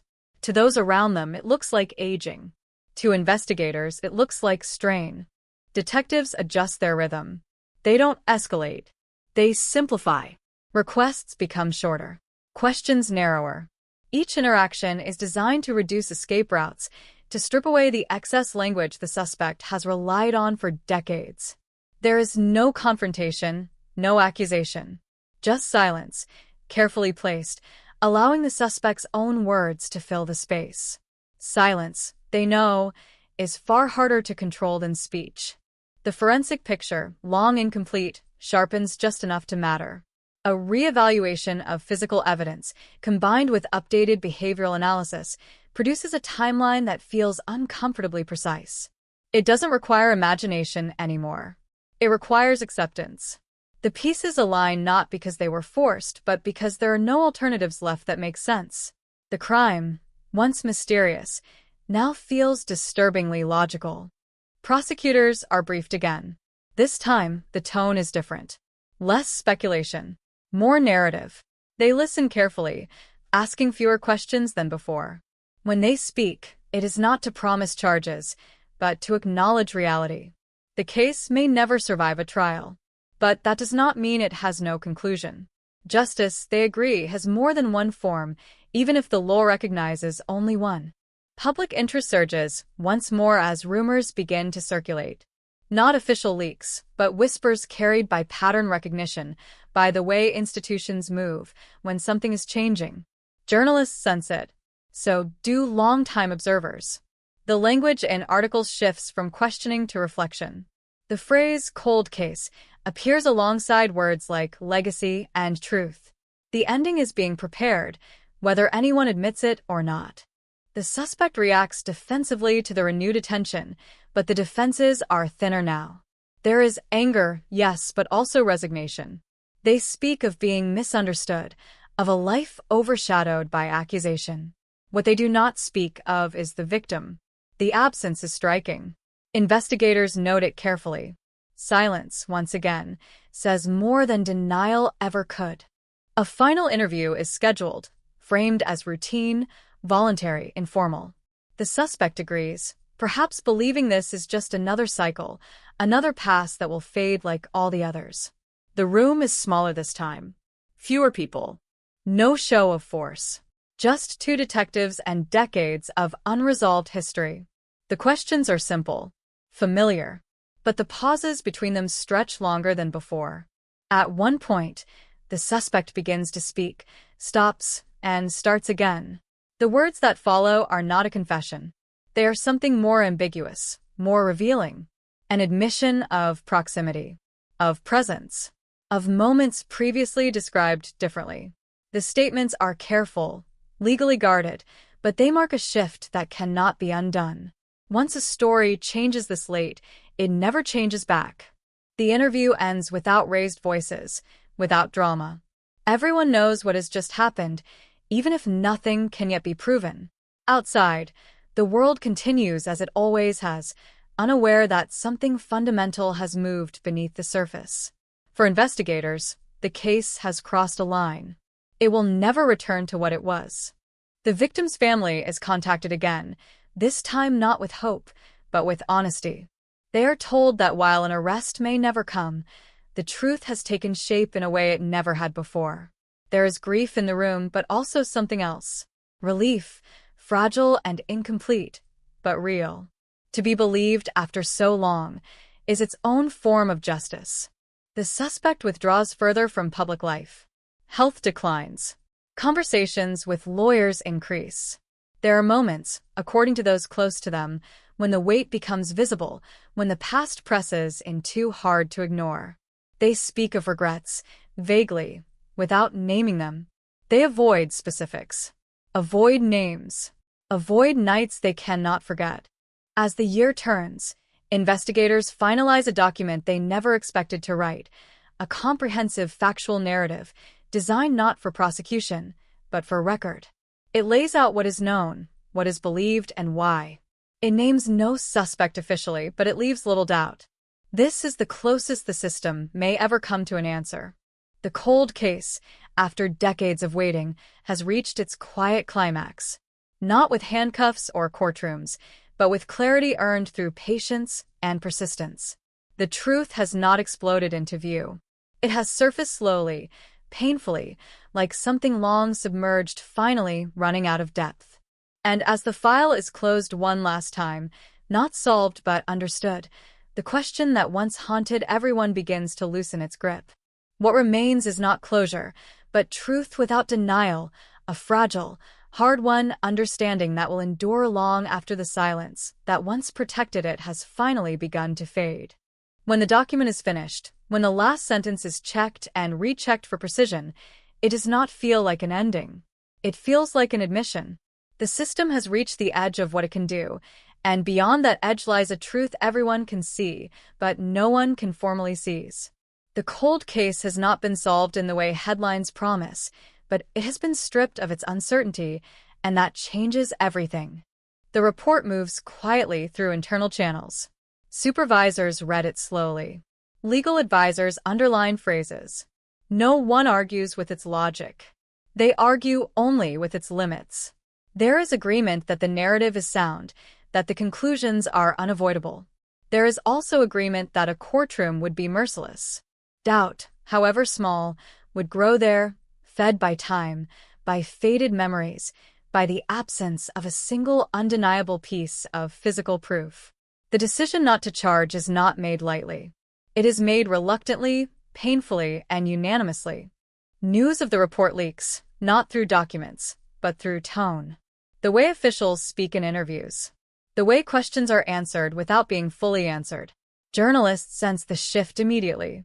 Articles stop asking who might have done it and start examining how it could have gone unresolved for so long. The suspect's name remains officially absent, but unofficially, it is everywhere. Whispers fill the spaces that facts cannot legally occupy. The community reacts in fragments. Some feel vindicated, believing what they suspected for years. Others feel betrayed, angry that certainty can exist without consequence.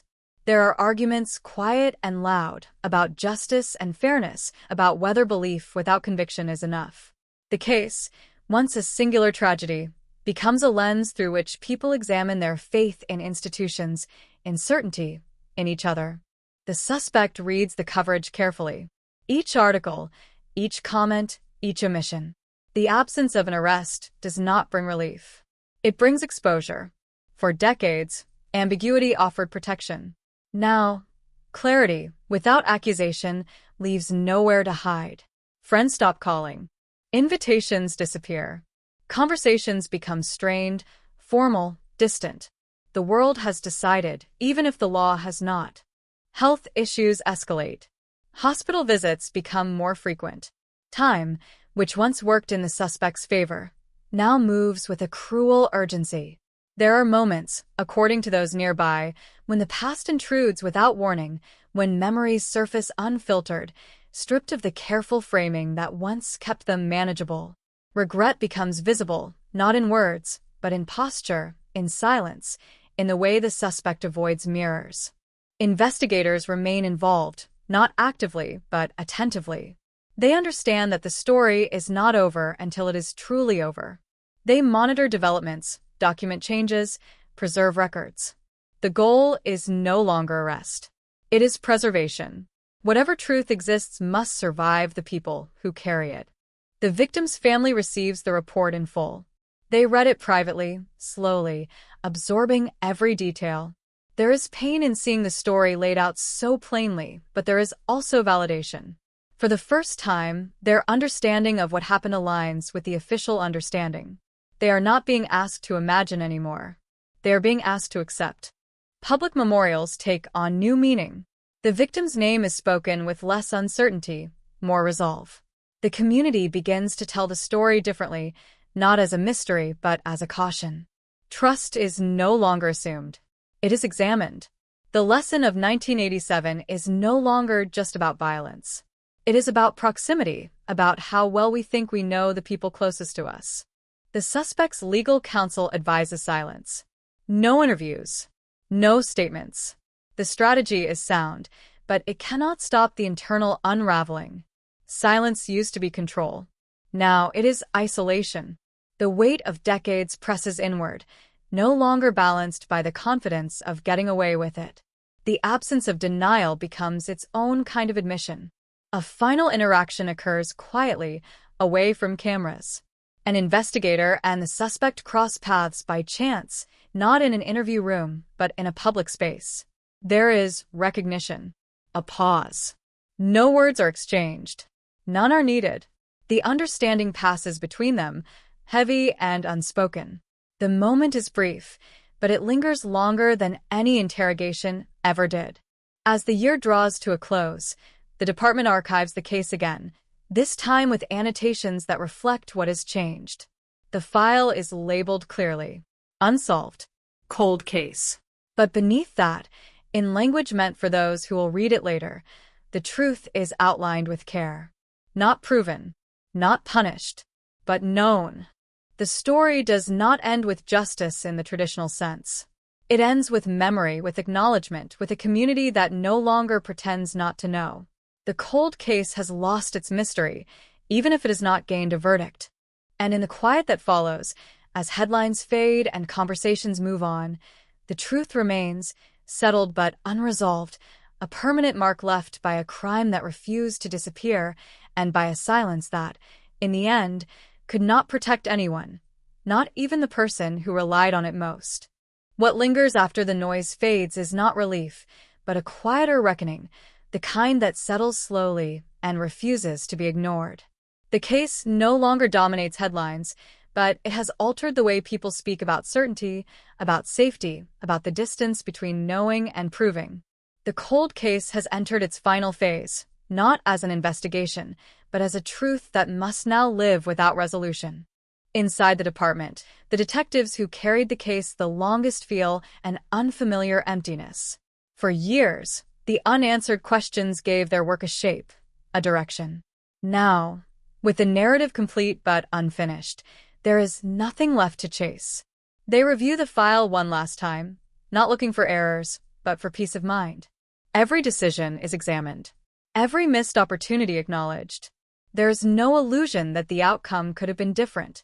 Time, they accept, was always the most powerful variable. The suspect's decline accelerates. Illness strips away routine and pretense alike. Days are measured in appointments, medications, moments of clarity followed by confusion. The past intrudes more frequently now, uninvited and unfiltered.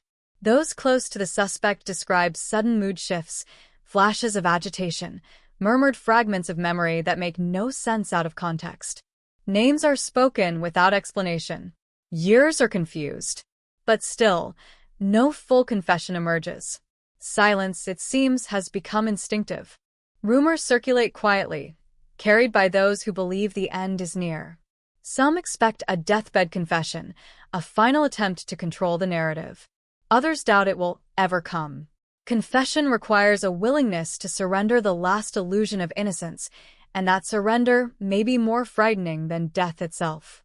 Investigators prepare for both possibilities, knowing neither can be forced. The victim's family lives with a complicated form of closure. They have answers, but no justice in the way society defines it. Friends ask if knowing helps. The family struggles to explain that truth does not heal, but ignorance wounds differently. To understand what happened is not to be relieved of grief, but to be freed from doubt. That, they decide, is enough. The community adjusts its memory of the case. Stories told to newcomers are more direct now, stripped of speculation. The crime is no longer described as a mystery, but as a betrayal that went unpunished. There is anger in that framing, but also honesty. The town has learned something about itself, about how easily trust can become a blind spot. The suspect withdraws almost entirely from public life. Isolation deepens. Visitors become rare. Conversations shorter. Those who do see them describe a person haunted not by fear of arrest, but by something heavier and less defined. Regret, perhaps. Or the exhaustion of carrying a secret for longer than anyone ever should. An investigator receives an unexpected call late one night. Not a confession, not an admission, just a question from someone close to the suspect, asking what would happen if certain things were said now. The answer is careful, measured, honest. It would change nothing legally. It would change everything personally. The call ends without resolution, but it confirms what investigators already sensed. The truth is close to the surface, pressing upward. As the suspect's condition worsens, conversations around them become guarded. Family members debate what should be said, what should be left unsaid. The past looms large in the room, unnamed but undeniable. There are moments when it feels as though the truth might finally emerge, but it never quite does. Each time, it retreats behind habit and fear. The cold case unit documents everything even now. Dates, statements, changes in behavior. Not because they expect a breakthrough, but because history deserves accuracy. If the ending comes quietly, it must still be recorded with care. The story, after all, does not belong to one person. It belongs to everyone who lived in its shadow. As the final weeks approach, there is no sense of triumph, no anticipation of justice served. Only a quiet acknowledgement that the case has reached the end of its possible arc. The system has done what it can. The rest lies beyond its reach. In the stillness before whatever comes next, the investigators reflect on the strange endurance of the truth. It survived denial, time, and silence. It did not arrive in court. It did not arrive in handcuffs. It arrived slowly, through persistence, memory, and the refusal to let a victim be forgotten. The cold case has not been solved in the way the world prefers, but it has been understood. And in that understanding, imperfect and incomplete, something fundamental has shifted. The silence that once protected the truth has thinned, and even if it never fully breaks, it can no longer pretend to be empty. The end does not arrive with sirens or headlines or a final, undeniable sentence spoken into a recorder. It arrives quietly, the way everything in this case has learned to arrive, without permission and without ceremony. One day, the calls stop. The monitoring ends. The updates become unnecessary. The suspect is gone, carried out of the story by time itself, leaving behind a silence heavier than any confession could have been. There is no announcement from the department, no press conference to mark the moment. Death does not solve a cold case. It only seals it. The file is opened one last time, not to investigate, but to document. Date. Cause. Final status. Uncharged. Unconvicted. Unconfessed. The words sit on the page, stark and unsatisfying, yet unavoidable. This is how the story ends, not with justice delivered, but with possibility extinguished. The community learns the news the way it learns everything now, gradually, through tone rather than facts. Conversations pause. People lower their voices. Some feel relief, others anger, others a hollow neutrality that surprises them. There is no single reaction because there is no single ending. For some, the absence of accountability feels like a second crime. For others, the weight of suspicion finally lifting from the air brings a strange, guilty calm.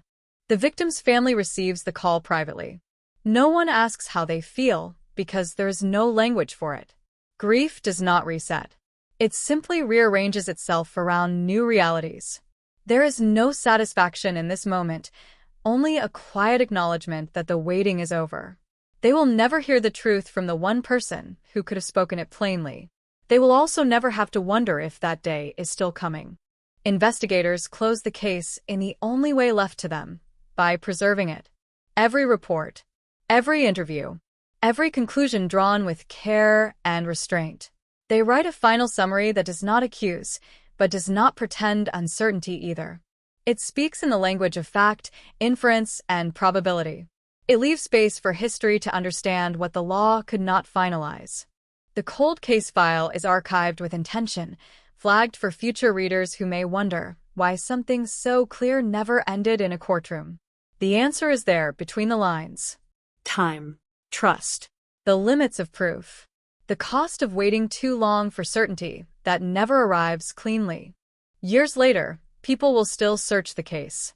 They will read articles, listen to narrations, argue in comments about guilt and innocence. Some will insist that without a conviction, nothing can be known. Others will see the pattern and feel the weight of it instantly. The case will live on, not as a mystery to be solved, but as a truth to be reckoned with. The house where it began no longer looks the same. The street has changed. Trees have grown. Families have moved in and out, unaware at first of what once happened there.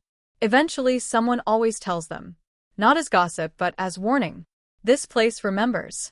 This community learned something here. What remains of the suspect is not a name in a headline, but a lesson written into memory.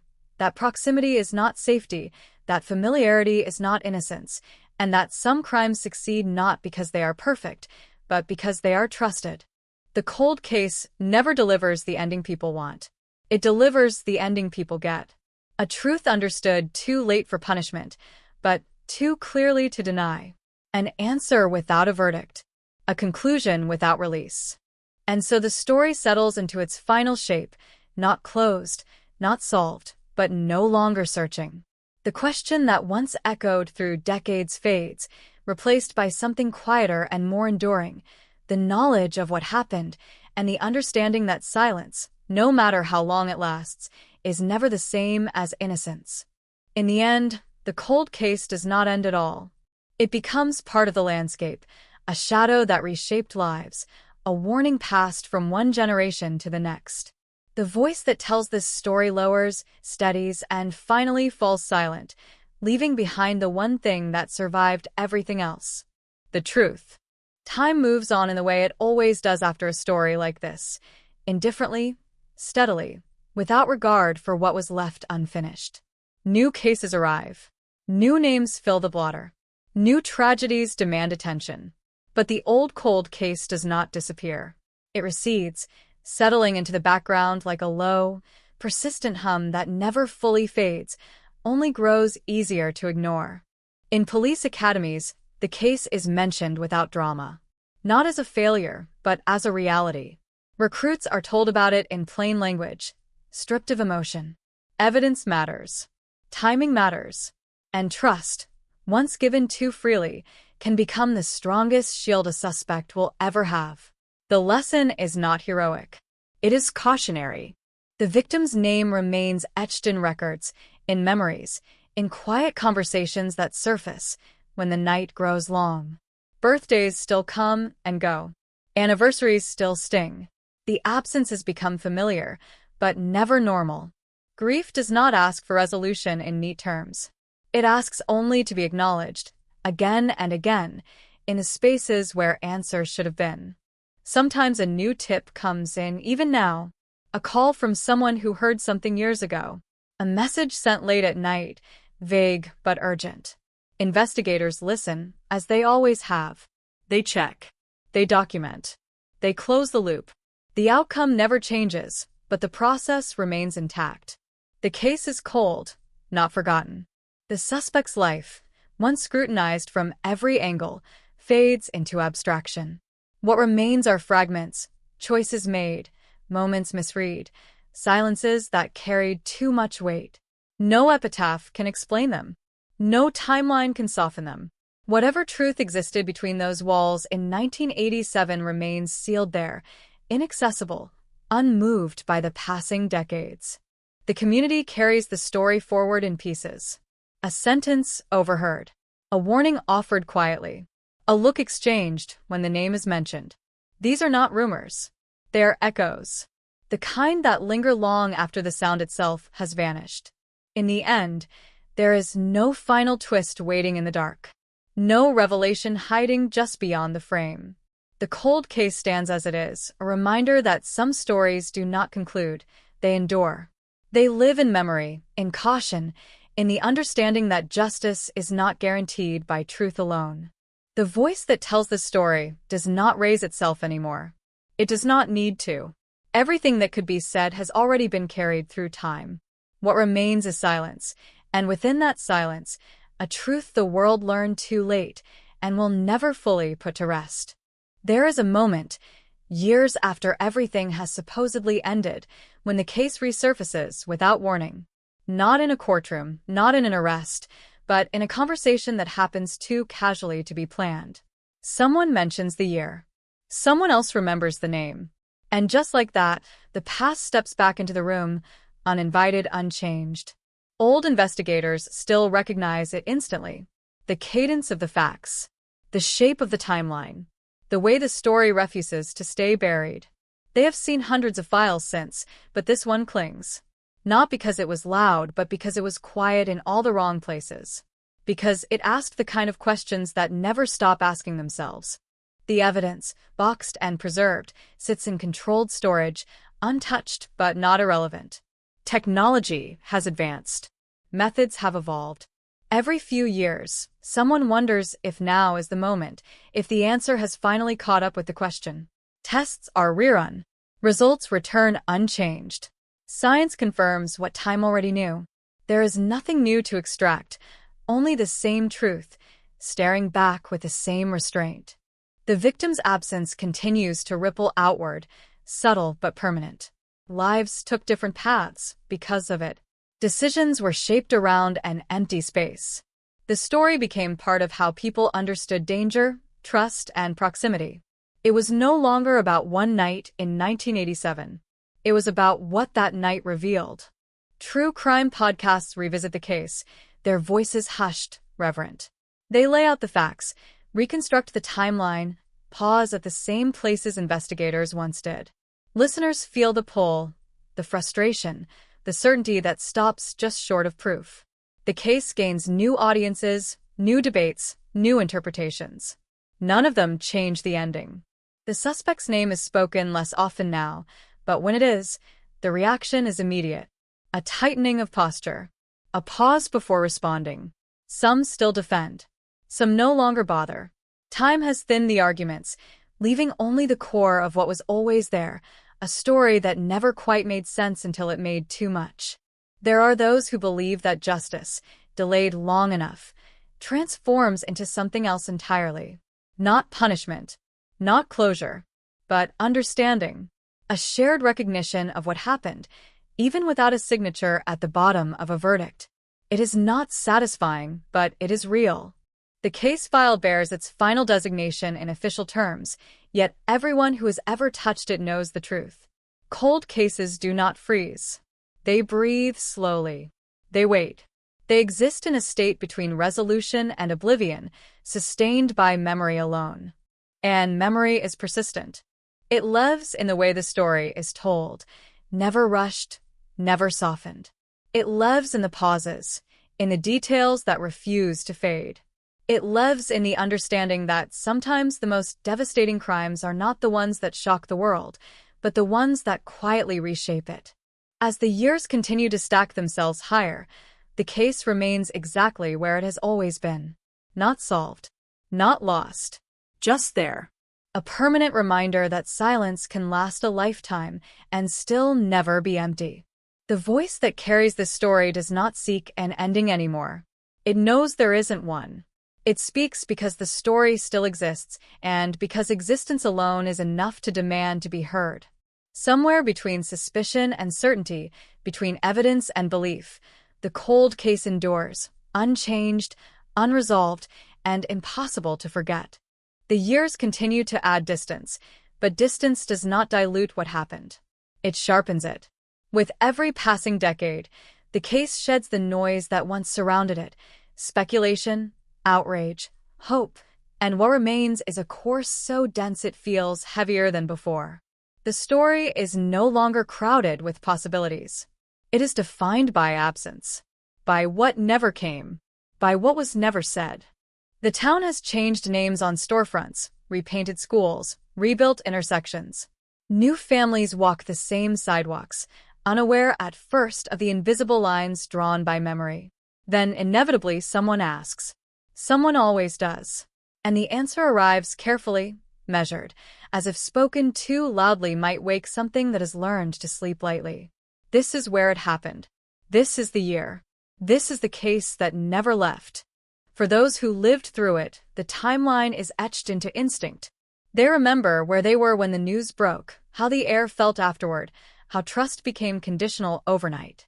Parents tightened rules. Doors locked earlier. Familiar faces were re-examined through a lens that never existed before. The crime did not just take a life. It rearranged behavior. Investigators who have long since retired still think about it in unguarded moments. Not as regret, but as weight. The kind that settles into muscle memory. They replay interviews in their minds, hear the cadence of answers that never quite aligned, remember the moments when something felt wrong but could not yet be named. Experience teaches recognition. Time teaches its cost. The case has become a reference point, a shorthand for a particular kind of horror, the kind that does not announce itself. The kind that hides behind routine, behind smiles, behind the comfort of familiarity. It is cited quietly, almost academically, when discussing patterns of trust exploited too well, when explaining why some crimes last longer than others, when warning that proximity is power.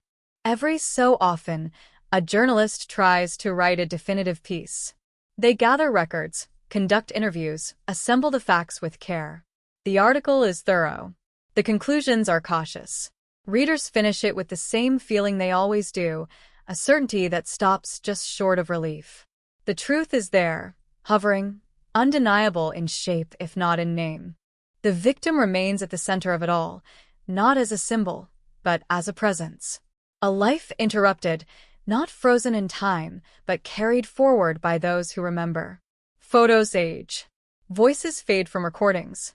But the person remains intact in memory, defined not by the crime, but by the space left behind when they were taken. There is no redemption arc here. No late-breaking revelation waiting to reframe everything. The case has resisted narrative closure with the same stubbornness it has always shown. It exists outside the usual structure of justice stories, refusing to offer a lesson wrapped in resolution. What it offers instead is endurance. The community has learned to live with that endurance, to carry it without constantly touching it, to know it is there, shaping the edges of collective memory. It surfaces in quiet moments, in late conversations, in the way certain years still cause people to pause before speaking. As the voice continues, steady and restrained, it understands something that took decades to become clear. This story was never about a single night, or even a single person. It was about what happens when certainty arrives without permission, when truth becomes obvious only after it is too late to act on it fully. The cold case stands unchanged, not because it lacks answers, but because answers alone were never enough. And so it remains, suspended between what is known and what can be proven, casting a long, unbroken shadow that no amount of time has managed to shorten. At a certain point, the case stops being measured in years and starts being measured in generations. People who were not yet born in 1987 now speak about it with a familiarity that feels unsettling, as if memory itself has outlived those who first carried it. The story has crossed that invisible line where history becomes inheritance, passed down not through records alone, but through tone, hesitation, and the way adults fall silent when the subject surfaces. The file remains intact, preserved with a care that borders on reverence. Not because it is active, but because it is emblematic. It represents every investigation that came close enough to see the truth clearly, yet never close enough to touch it. New detectives study it late at night, not looking for miracles, but for understanding. They learn how easily certainty can form without ever solidifying into proof. They learn how patience can become paralysis. They learn how time, once lost, never returns evidence in better condition. The name of the suspect exists now in a strange state, neither accused nor absolved. It lingers in footnotes, in cautious phrasing, in conversations that avoid direct statements while clearly meaning them. There is no anger left in the way it is spoken. Only resignation. The kind that settles in after all arguments have exhausted themselves. For the family of the victim, life has continued in fragments stitched together by necessity. There were milestones that arrived without celebration, moments that should have been shared but never were. They learned to carry two timelines at once, the one the world sees and the one that diverged sharply on a single night. Neither replaced the other. Both remain. Occasionally, someone asks the question out loud. Why didn't it end differently? Why wasn't it stopped sooner? The answers are always incomplete. Because trust delayed suspicion. Because certainty arrived before proof. Because justice demands a standard that truth alone cannot always meet. These explanations do not comfort, but they do explain. The cold case has become a marker in the collective consciousness, a reminder etched into professional caution and personal instinct. It altered how interviews are conducted, how early assumptions are challenged, how closely familiarity is examined. Its influence is subtle but permanent, woven into practices shaped by lessons learned too late. The world has moved forward technologically, socially, culturally. Yet the core of the case remains immune to progress. No new tool has changed its outcome. No revelation has emerged to rewrite its ending. It stands as evidence of a limitation that no advancement has overcome, the inability to reach back through time and correct what was missed. As the story continues to be told, the voice does not dramatize. It does not need to. The power lies in restraint, in the accumulation of facts that point firmly in one direction without ever crossing the line into finality. It respects the boundary between knowing and proving, even as it acknowledges how thin that boundary can be. In the quiet after the narration, what lingers is not suspense, but weight. The understanding that some cases do not demand resolution to leave an impact. They demand remembrance. They demand honesty about uncertainty. They demand acceptance of outcomes that feel fundamentally unfinished. The cold case remains, not as a question waiting to be answered, but as a reality that shaped lives and systems alike. It stands as it always has, unresolved, undeniable, and deeply embedded in the fabric of those who remember.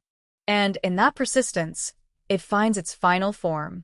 Not closure, not justice, but permanence. Eventually, the case stops asking to be solved and starts asking to be understood. Not in the language of verdicts or statutes, but in the quieter vocabulary of consequence. What it changed, what it taught, what it took without ever returning. The answer to those questions is everywhere, scattered across years that learned how to live with an open ending. In the department, the file is no longer pulled for hope. It's pulled for orientation. A reminder of how close proximity can blur judgment, how certainty can masquerade as comfort, how silence can be mistaken for stability. The margins of the reports carry the fingerprints of an era, procedures that feel dated now, instincts that were still forming then. None of it reads like incompetence. It reads like humanity under pressure, doing its best with time that refused to wait. The town remembers in small ways. A streetlight replaced where one once flickered. A school policy rewritten after a generation grew up too fast. Parents still tell their children to trust their instincts, but verify their assumptions. It's not fear that lingers, it's vigilance. A calibration that never fully resets. Every anniversary arrives without ceremony. No official statement. No renewed plea. Just a quiet awareness that today marks another year added to the stack. Those who notice don't announce it. They carry it privately, like a date that doesn't belong on a calendar anymore, but still finds a way to be felt. The victim's story resists simplification. It is not reduced to a headline or a lesson plan. It lives in specifics, the ordinary details that make loss unbearable because they are so familiar. The laugh someone remembers, the habit no one else shared, the future that never learned how to be real. These are not evidentiary, but they are true. The suspect, absent now in every sense, remains present in effect. Not as a villain frozen in myth, but as a caution carved into memory. A reminder that the most dangerous assumptions are often the most comforting ones. That harm doesn't always arrive from the shadows. Sometimes it walks in through doors that were already open. There are no appeals left to make. No doors to knock on. The legal system has finished speaking, even if it never said what people wanted to hear. What remains is the long echo of a case that taught patience without reward and certainty without consequence. The voice telling this story slows, not to linger, but to let the weight settle where it belongs. There is no need to sharpen the edges anymore. Time has done that on its own. The story stands firm, supported by facts that never wavered, by conclusions that never crossed the final threshold. Cold cases are often described as frozen, but this one was never still. It moved through decades, reshaping methods, expectations, and trust.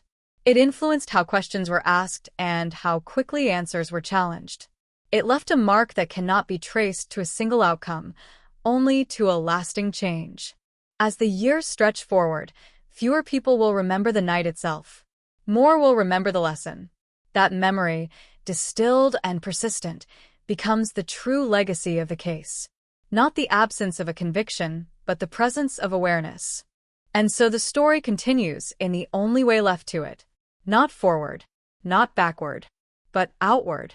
Into systems improved, instincts sharpened, and silences recognized for what they are. The cold case remains where it has always been, between knowing and proving, still unresolved, still undeniable, and still shaping everything that came after.